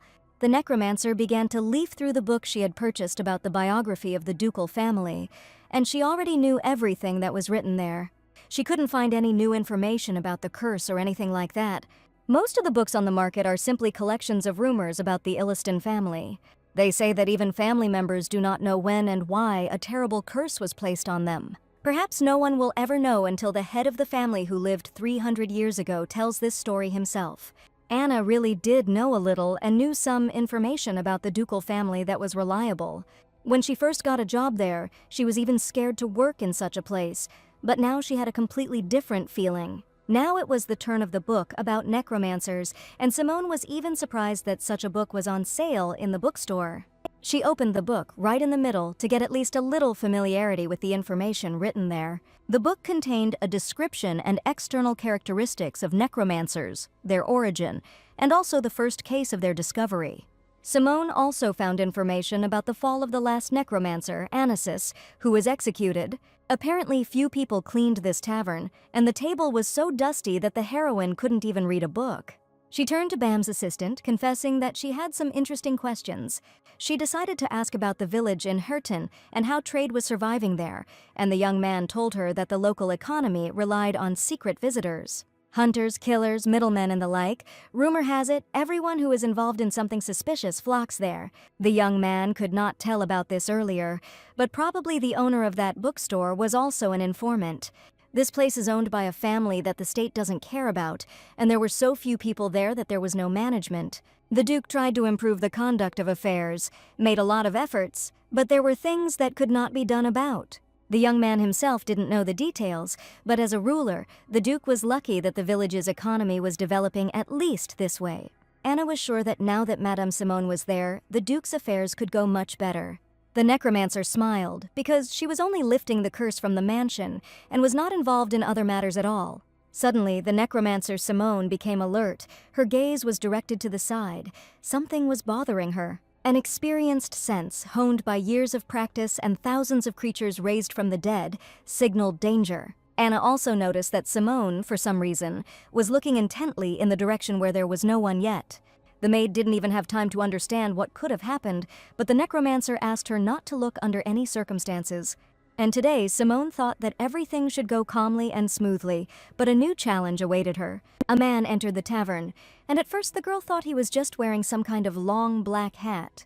The necromancer saw hundreds of eyes in the darkness, entities, indescribable and shimmering, surrounding the man, clinging to him like a parasite to its host.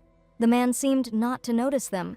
He stood motionless as if enchanted, his face expressing a strange mixture of delight and horror.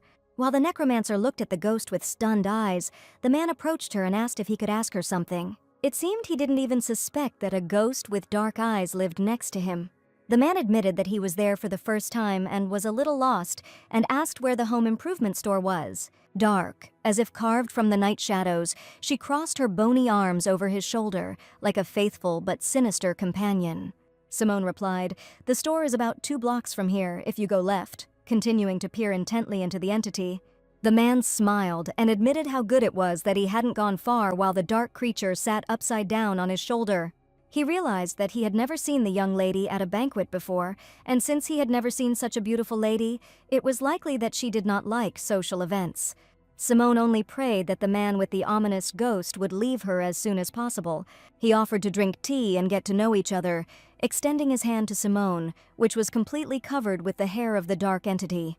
The necromancer couldn't even touch her, and said that if he came to such a place, it would be impolite to ask her name.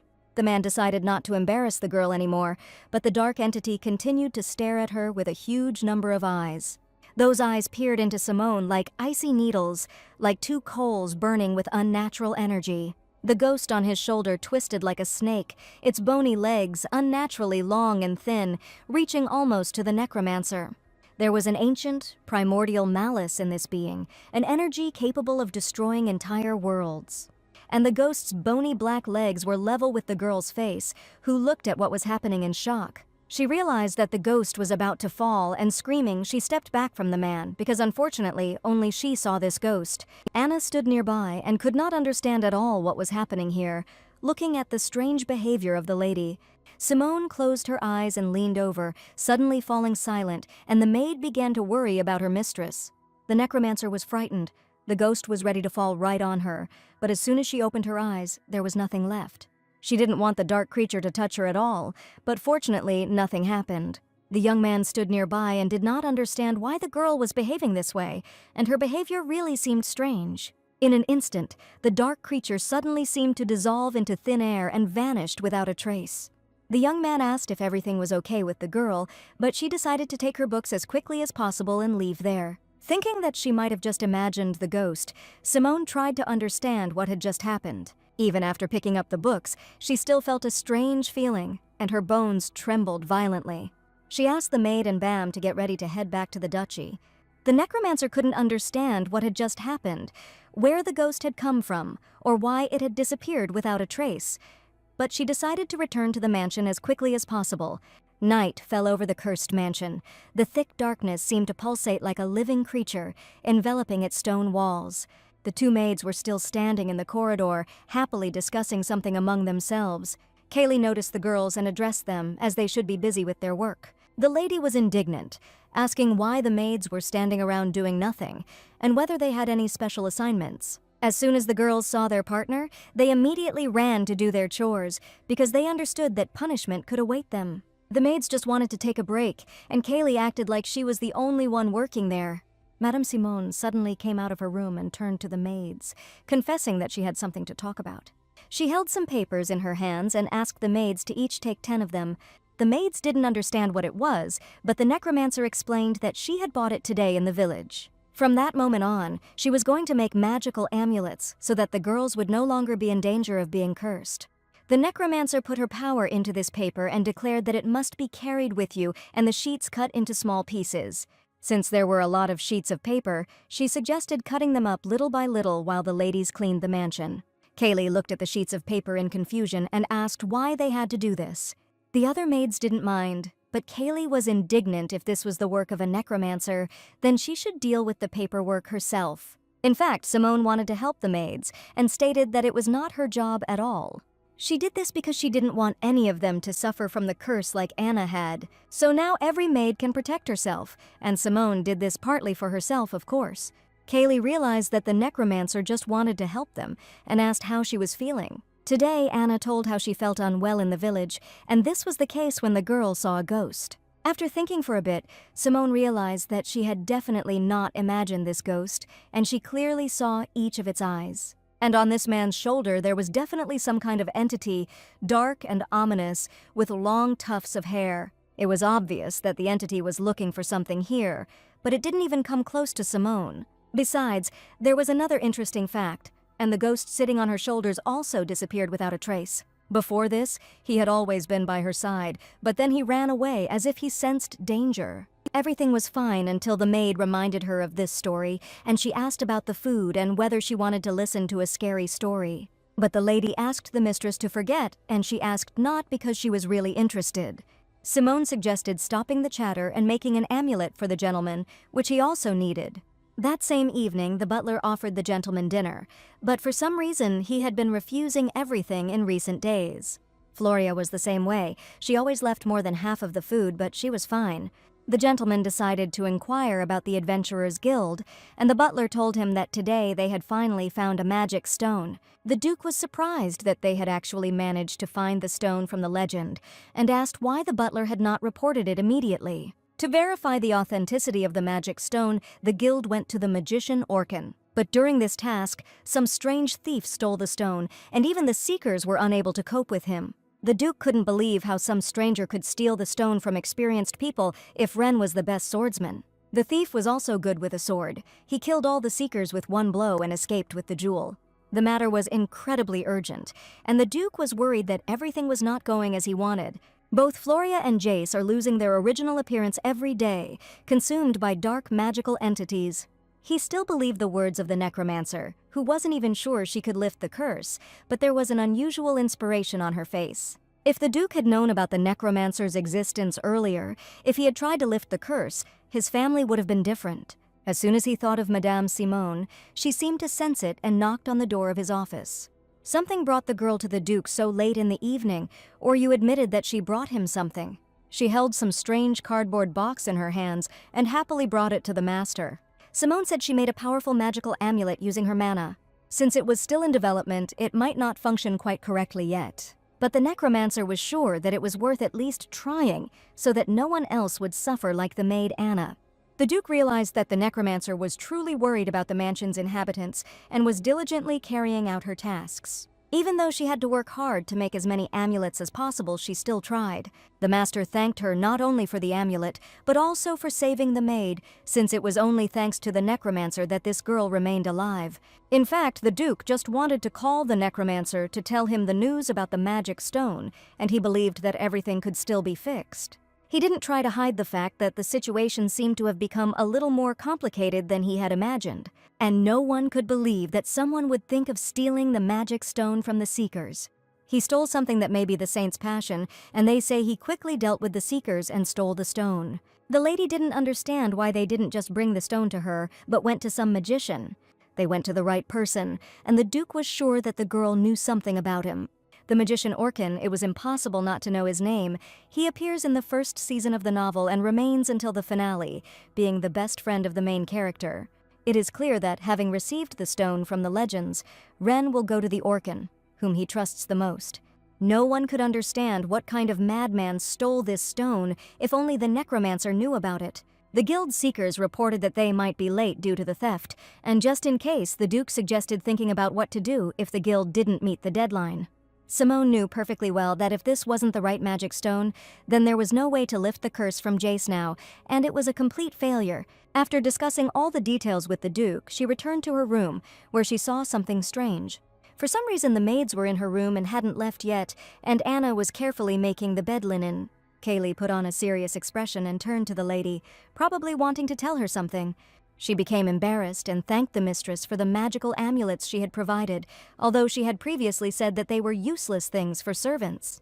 Kaylee had been working in this estate for a long time, and she was still afraid of curses, and for her, scary things remained scary anyway. Anna asked the lady what kind of strange magical amulet was lying on her table. They looked completely different from the ones the necromancer had given to all the maids today. She reached out her hand to the black piece of paper, but Simone asked her not to touch it under any circumstances. The necromancer said that this amulet is intended to drive out evil spirits, and it is truly special. Simone warned that if an ordinary person touched it, they could be absorbed by the energy, so the servants should not touch it under any circumstances. Frightened, Kaylee asked how a girl could leave something so dangerous in plain sight unattended. But Simone had already warned him not to touch him, and she had never before spent so much effort, feeling very tired. The girl collapsed onto the bed while the maid assured her that it was better to put the dangerous black amulet out of sight. She suggested that the lady lie down in bed normally before falling asleep, but Simone no longer cared at all about her words. Having settled comfortably on the huge soft bed, the necromancer was glad that this difficult day had finally come to an end. She had never felt so tired, and removing the magical curses took too much of her strength. So as soon as her head hit the pillow, Simone immediately closed her eyes, wanting to plunge into sweet sleep. The next second she realized that she would hardly be able to sleep in this damned mansion today.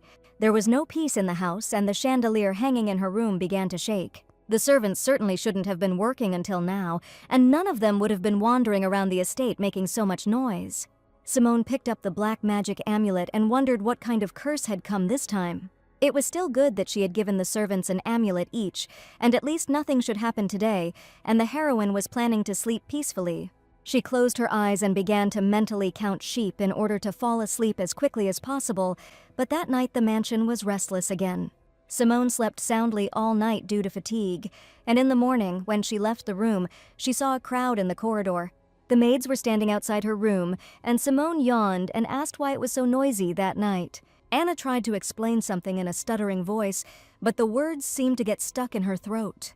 She understood that in any case, only the lady could handle this while Simone was trying to figure out what had happened. Anna asked if she hadn't heard anything strange that night, since something was clearly happening in the mansion. The maids were awakened in the middle of the night by a dull sound, which kept all the servants awake until dawn. Everyone heard it, but even if it was something bad, no one dared to check where the strange sound was coming from. And Simone had no other option but to assume that perhaps it was another ghost. She praised the maids, because in this mansion, if something strange happens, it is better not to go anywhere and stay in your places. Besides this dull sound, the maids heard something else, and the excited Anna was going to tell about it. Just this morning, the cook reported hearing a strange voice at dawn. The cook woke up quite early to prepare the kitchen and ingredients for today. He said that when he went to the kitchen, he heard a frightening female voice that seemed to be coming from all corners. After this information, the necromancer thought seriously and tried to understand what was going on here again. She promised to talk to the cook, and then told Anna that she would like to go for a walk. She asked the maid to bring a magic manual from her room to understand what curse had fallen upon the mansion again. Since the red tree in front of the gate disappeared, the girl noticed that the estate's residents had begun to take care of the beautiful garden again.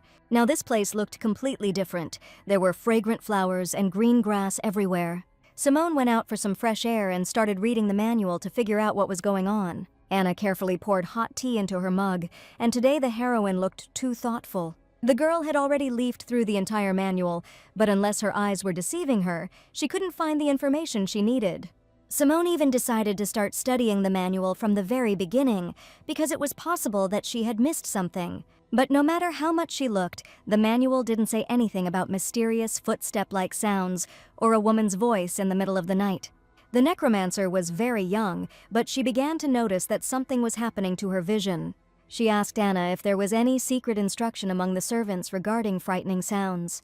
The maid thought about it, but could not remember anything at all like what her mistress had said. Even the head maid, who had been working longer than her, didn't seem to understand what was happening tonight. And then the necromancer had only one place left where she could find out information, and it was about the owner of the estate. Anna warned that the gentleman was currently receiving a guest, and it was unlikely that he should be disturbed. Today, Mr. Renaissance and members of the Adventurers Guild arrived at the mansion, and they probably found something. Ren brought the master a box containing the very same magic stone from the ancient legend. It was a huge stone of a bright scarlet color, and the Duke stared at it, not believing his eyes. As soon as the young man opened the box, there was a knock on the door of the office, and it was Lady Simone on a visit.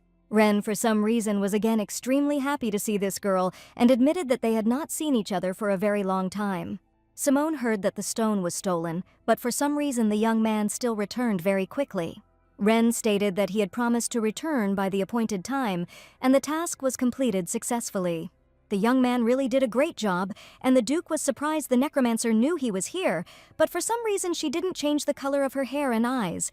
As soon as the heroine looked at the open box, she saw a magic stone and felt a strong aura emanating from it. This stone was definitely real, and this fact was confirmed by the magician Orcan, who said that this was the very same passion of the saint. Now that the necromancer had also confirmed this, the Duke said they could discuss further details. He wanted to know who exactly was the man who dared to steal the stone and how he knew about it. Ren said that he was the same adventurer, not affiliated with any guild, but he could use the sword's aura. Thinking about it, the young man assumed that his accomplices were also not simple, and each of them possessed dexterous skills. They seemed to have made significant progress in close combat and support, but the heroine couldn't believe his words. In this world, among all the possible guilds, there is hardly anyone who can control the aura of the sword and travel with strong allies. The young man was sure that they were not because of those who were raiding the village, but they still decided to steal the jewel. And from what was known, each of them had their own reasons, and at that moment the necromancer looked worried. Ren assured the gentleman that these were not bad people at all, and he probably already knew something about it. The young man said confidently that now these people are all part of his group, and they are truly good people. Simone finally realized that the kidnapper was the novel's main character, Abel, and no one else could have done it. Everything turned out to be too confusing, and Simone didn't even imagine that she would have to unravel such a tangle. She should have known earlier that in the history of this novel there were only a handful of people who could match Ren's skill and ball control. However, Abel's squad should now be near the border village, but for some reason they unexpectedly found themselves in a different place. And the magic stone, which in the original story everyone was supposed to learn about later, somehow ended up in their hands. As the story got going, unexpected events began to happen one after another, and the heroine assumed that perhaps it was her fault. Trying to think it all through, Simone realized that since Abel and Ren had suddenly crossed paths, history had to return to its previous course. The Duke noticed that the necromancer was thinking hard about something, but she did not want to reveal all the details. Simone decided to change the subject and said that she would like to hire Sir Ren to her staff to help. She needed the help of qualified people, and the Duke certainly did not expect such an offer.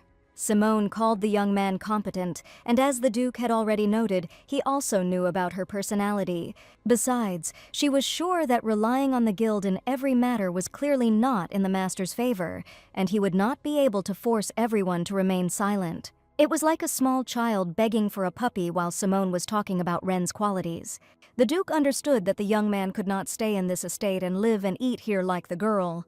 Ren asked the gentleman not to worry, admitting that he had his own personal home and did not need housing at all. He offered to go to work as usual, but asked to provide him with a guest room if necessary. The Duke asked not to worry about money and suggested that the necromancer simply guide him properly. Now that Simone had finally received the magic stone, the Duke wanted to know what she intended to do next. The servants said they heard strange sounds at night and felt uneasy, and he asked if she was going to investigate this matter first. Simone knew she should have mentioned it earlier and admitted she had more important things to do right now. First, she needed to save young Master Jace from being consumed by a terrible curse forever. So Simone admitted that the strange sounds weren't as important as this important matter that she wanted to deal with. From the Duke's worried face, one could tell that he was extremely worried about how everything would go.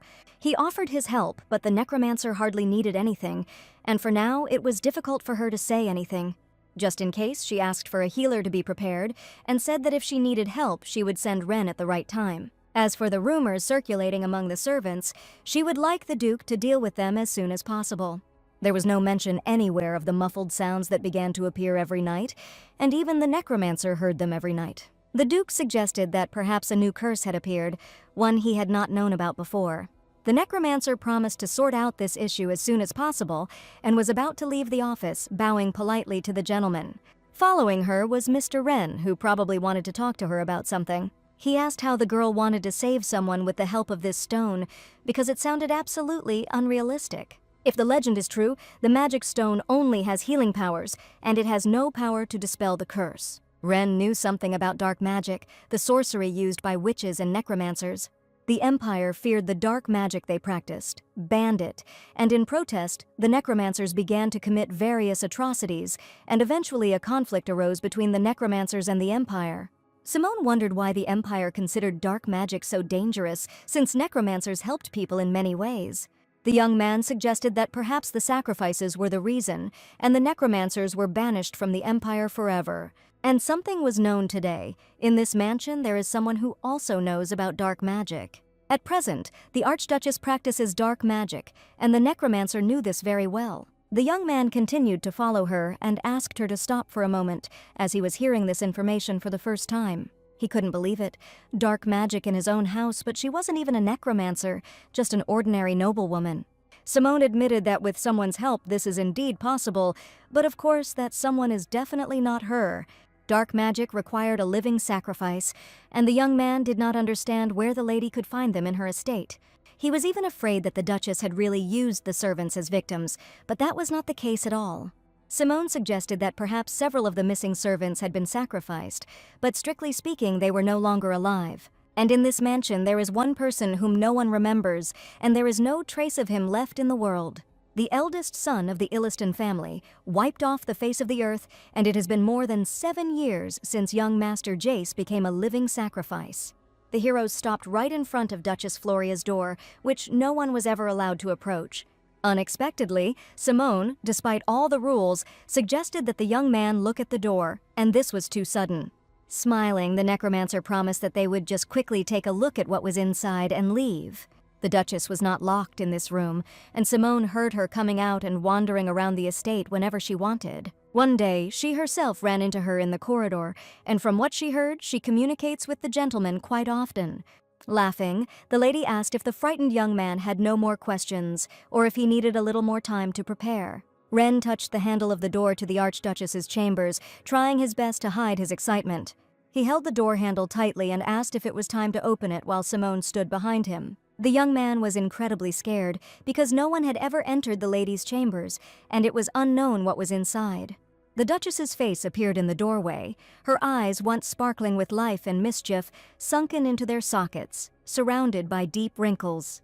Seeing her pale face like a dead person, the young man felt a chill run down his spine. He certainly didn't expect the lady to look exactly as if he had seen a real ghost in front of him. He hurried to close the door as quickly as possible, so as never to see such blatant horror again.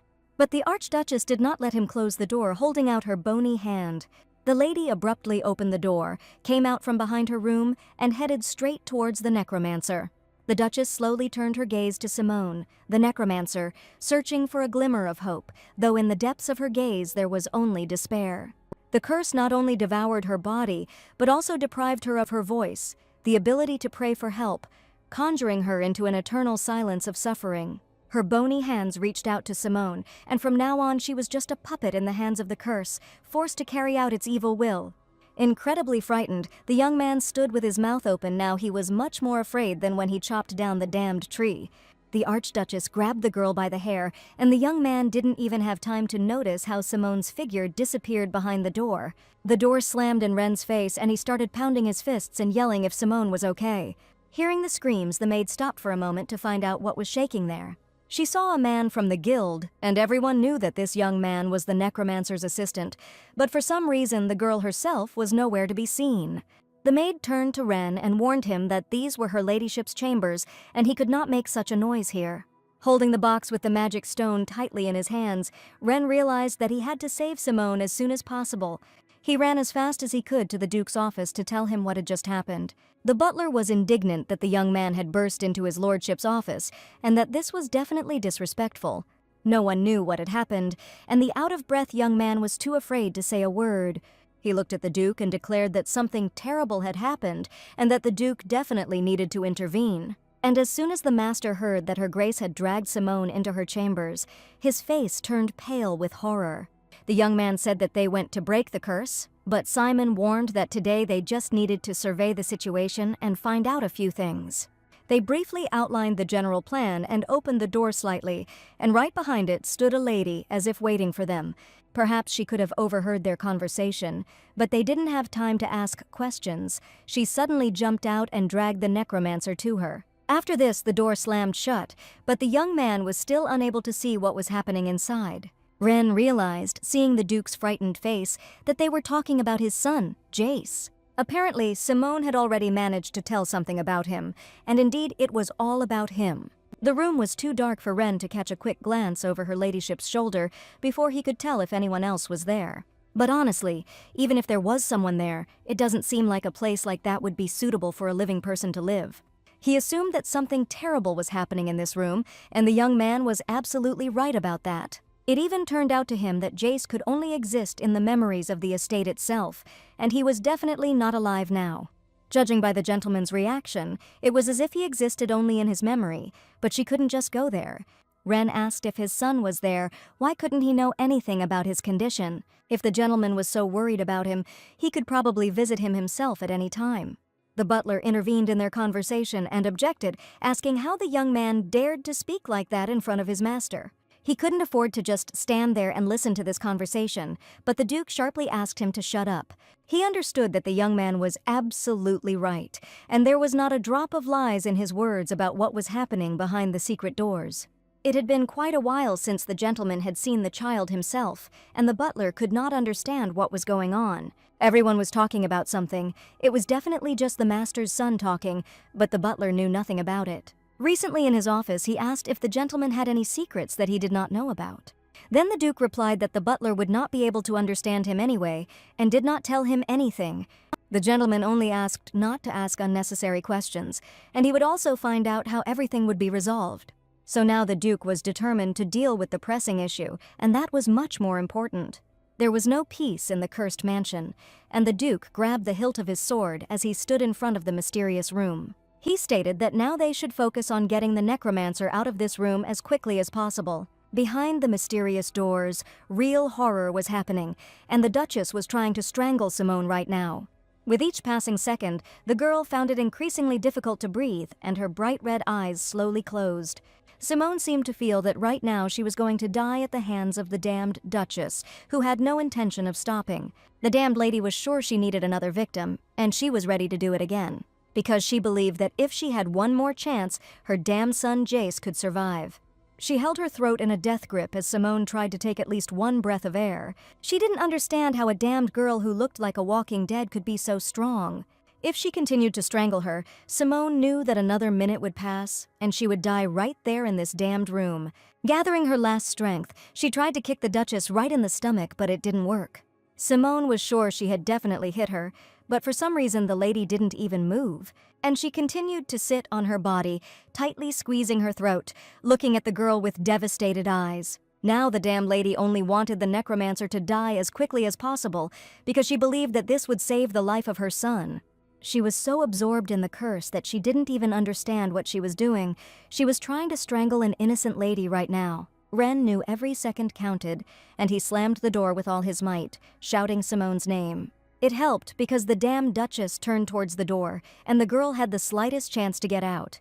Simone managed to take a breath of air and screamed loudly for someone to come and help her. Suddenly, the Duchess abruptly let go of her and headed towards the door so that no one would disturb her anymore.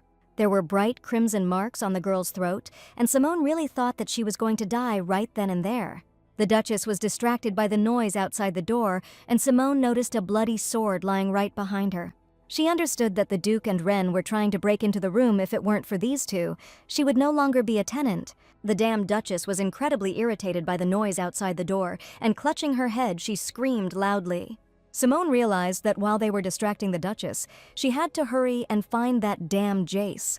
She didn't even have time to look for him because he was in the very center of the room, which looked like a real hell. Right in the middle of the room stood a huge pole, to which was tied a young man in a white shirt with a bloody head. The sight was like something out of a real horror movie, and even the necromancer was surprised. She looked at the tied body of the young man and could not believe how the Duchess could do such a thing to someone. At that moment, the damned lady was already standing behind her, holding her dagger tightly in her hands. All this time, Ren was desperately trying to break down the door, and finally he succeeded, and a deafening roar was heard in the room.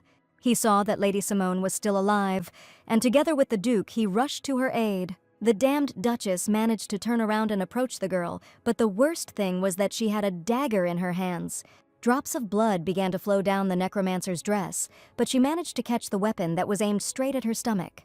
The Duke shouted to the butler to go to the village immediately and bring the healer as quickly as possible. It was clear to everyone that the Duchess had wounded the necromancer, and she was still standing with her dagger drawn. Simone felt a strong pain in her stomach, and the young man screamed, "The healer will be here soon, but they need to get out of this terrible room." But the necromancer understood that she had not yet finished what she had started, and she turned to the damned Duchess. The Duke managed to capture the lady, and the necromancer declared that this way she would not be able to remove the curse from her son.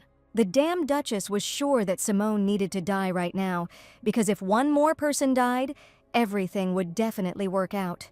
With the curse causing the world to gradually forget about Jace's existence, and with hope fading, the Duchess was ready to take a desperate step.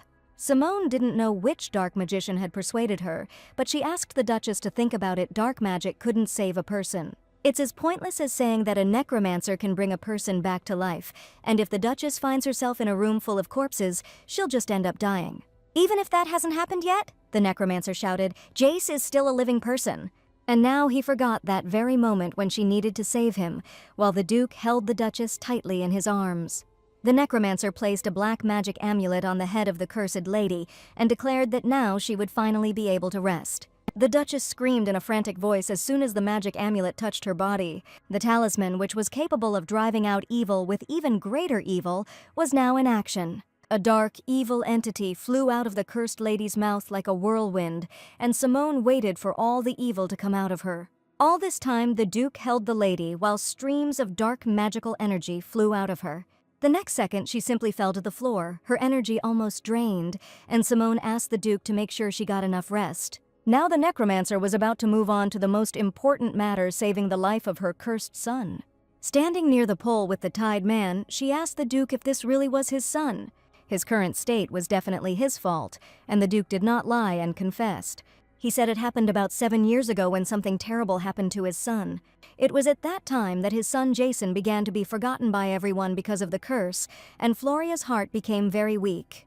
As Simone had said earlier, a man arrived at the estate where the ducal family lived. He convinced his wife that he could remove the terrible curse, and his son would never suffer again.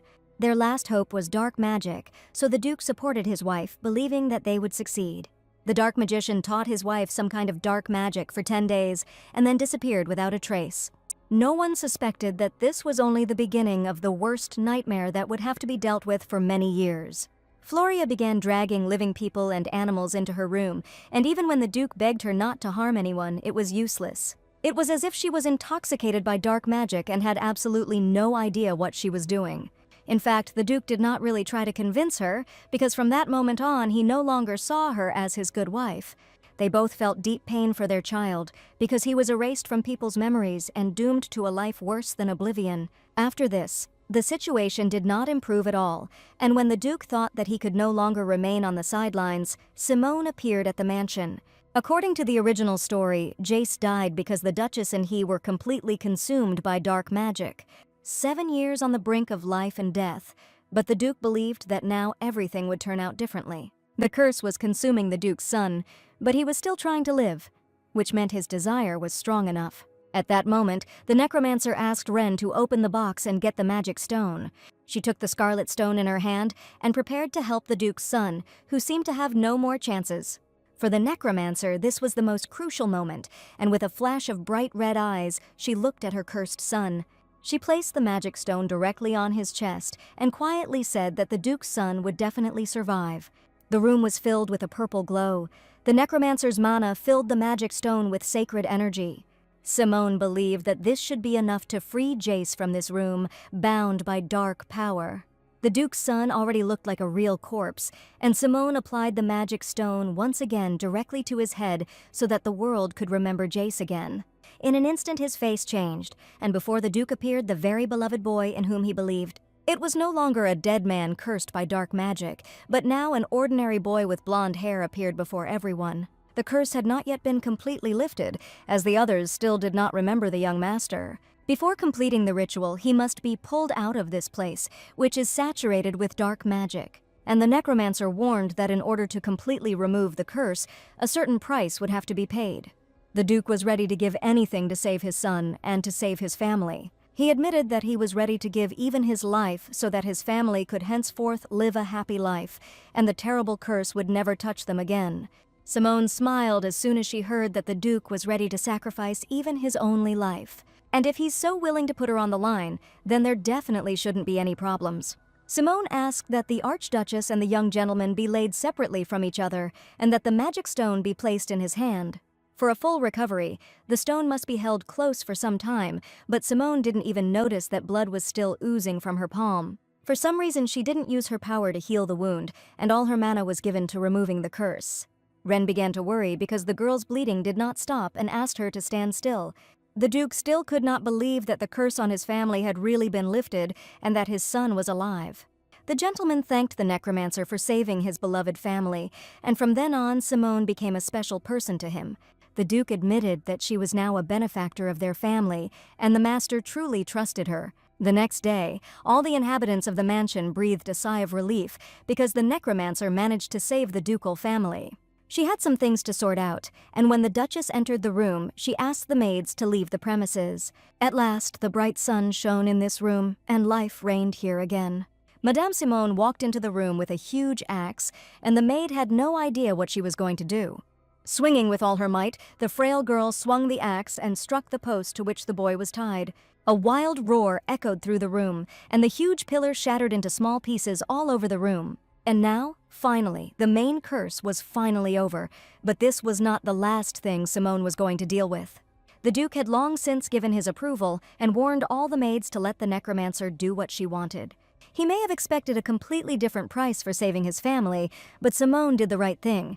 He only asked that, when the lady had finished all her business, he clean up the Archduchess's chambers so that nothing would remain to remind her of the terrible past. The room was a complete mess, and Ren wanted to know if the girl was really going to destroy everything. All the objects in this room were not simple things that could be easily replaced. But to Simone, it was just old junk, and Ren agreed that perhaps there was some truth in her words. One way or another, the necromancer had caused a real pogrom, and she had to do what she had to do. Simone said that it was necessary to find and destroy the source of the curse, but after searching the entire room, she felt nothing. Since the Duchess was fueling the black magic curse, the necromancer should have sensed at least something and destroyed the item. That's why she decided to wreck the entire room, but she still couldn't find what she needed. Simone asked Ren. The Duke said that a dark magician had previously lived in this mansion. He did talk about it, but he didn't go into detail, and finally Simone understood what the mystery might be. The matter was not in the Duchess's room at all, and the item she needed was definitely not here. Simone, holding a huge axe in her hands, looked desperate and asked the maid where the room in which that very magician was staying was. The frightened lady replied that she knew nothing about it, but at that moment the butler decided to intervene. From now on, he completely trusted the necromancer and was ready to tell the whole truth, offering to show her that very room. That very room was not known to everyone, which is why the butler asked the girl to follow him. The servants did not know about the existence of the dark magician, and this was known only to a small circle of people. The butler explained that since dark magic was illegal, it could only ever be used in secret. If it becomes known that a mage practicing black magic has visited the cursed estate, this will stir up not only the residents, but also the servants. Therefore, the magician was allowed to live in the mansion and communicate only with the Archduchess for 10 days. The butler escorted the heroes to the very room in which the mysterious stranger lived. He forgot why the master had decided to give him this particular room, but he clearly remembered that the magician was very nervous. Simone was about to inspect the room, but she had no intention of smashing everything like she had in the Duchess's room. To begin with, she decided to look for something, and if she found anything suspicious, she asked that it be reported immediately. The heroes began to search for a dark magical object that needed to be destroyed as quickly as possible. None of them knew what was definitely worth looking for, so they tried to simply check everything. Simone would have immediately sensed dark magic, but so far the heroes could find absolutely nothing. Finally, she looked under the bed and saw something strange, tangible. It was that very object. In her hands was a large round sphere, and finally the necromancer joyfully declared that she had found it. It was definitely that dark magician's thing, and the girl had no doubts at all. She swung with all her might and was going to destroy the curse so that nothing like it would ever again remain in the estate. Without thinking, Simone threw the glass sphere on the floor, and its shards scattered across the room. The heroine was incredibly happy, because after the destruction of the magical object, the curse was finally lifted. She asked Ren to check the condition of the Duchess and Jason, and also to observe the butler's reaction. And if the curse has disappeared, the first thing that should happen is that his memory returns. Ren understood the lady's instructions perfectly and asked what she was going to do now that she had removed all the curses. The entire mansion seemed to breathe a sigh of relief as the heavy veil of evil lifted and the shadows that had once danced in the corners of the rooms retreated. The air was filled with a faint but noticeable scent of freshness, as if spring had burst into this oasis of death, and now the necromancer was about to have a good rest. And the next morning, an agitated Anna came to the lady and told her that she had heard something again that night. Probably some ghosts still lived in this place and continued to rage every night. Simone asked what the maid had heard this time, and the frightened Anna told her everything. Last night she heard that same knocking and banging, that sound that sends shivers down your spine. Kaylee came over and told them she had heard the same thing, and they couldn't mistake the sound for anything else. Someone was wandering through the corridors and making noise, and the necromancer hoped that she would at least be able to rest a little. As she thought, there would never be peace in this house, and she would have to deal with ghosts again. Every day something happened again in the estate. Strange sounds and voices were heard. Anna admitted that today she also heard a female voice that definitely did not belong to anyone she knew. In the silence of the room, it was clearly audible, and the voice asked strange questions, and the necromancer again became thoughtful. She asked if the cook hadn't said earlier that he had also heard a female voice, a ghost woman who repeats something as if she is searching and wanders around making noise all night. And the necromancer had heard this terrible story somewhere before in the world where she lived before. Simone realized that this ghost was now in the mansion, and this place seemed to attract various entities like a magnet. She decided to go straight to the Duke's office to tell him the new information. His Highness was not particularly busy, and asked Simone if something had happened in the mansion again. The necromancer said that she came about a strange noise that the servants hear every night. Since there was no information about this in the manual, she couldn't figure out how to deal with it. Looking at the girl, the Duke suggested that it seemed a new curse had appeared in the mansion, which no one had known about before. Something happened that had nothing to do with them, and Simone stared at the gentleman with surprised eyes. She understood that perhaps this had nothing to do with the Duke's mansion and his family, and that it was something unknown that came from outside. Suddenly, the very ghost that sat on the man's shoulder in the tavern appeared in the heroine's memory, and she clearly remembered it. Then the ghost suddenly disappeared, and the girl could not understand where he had disappeared to. The Duke asked Simone if anything was coming to mind, and at that moment a look of fear appeared on her face. He noticed that the lady had a thoughtful look, and she admitted that she definitely had one thought about it. But first, the necromancer decided to check everything herself, and promised that she would definitely tell the Duke about it afterwards. The health of the Duchess and Prince Jace improved, and the boy tried to keep the magic stone in his hands, but there was still little progress. Simone understood that the boy was recovering slowly, and given the strong curse, this was not a quick process.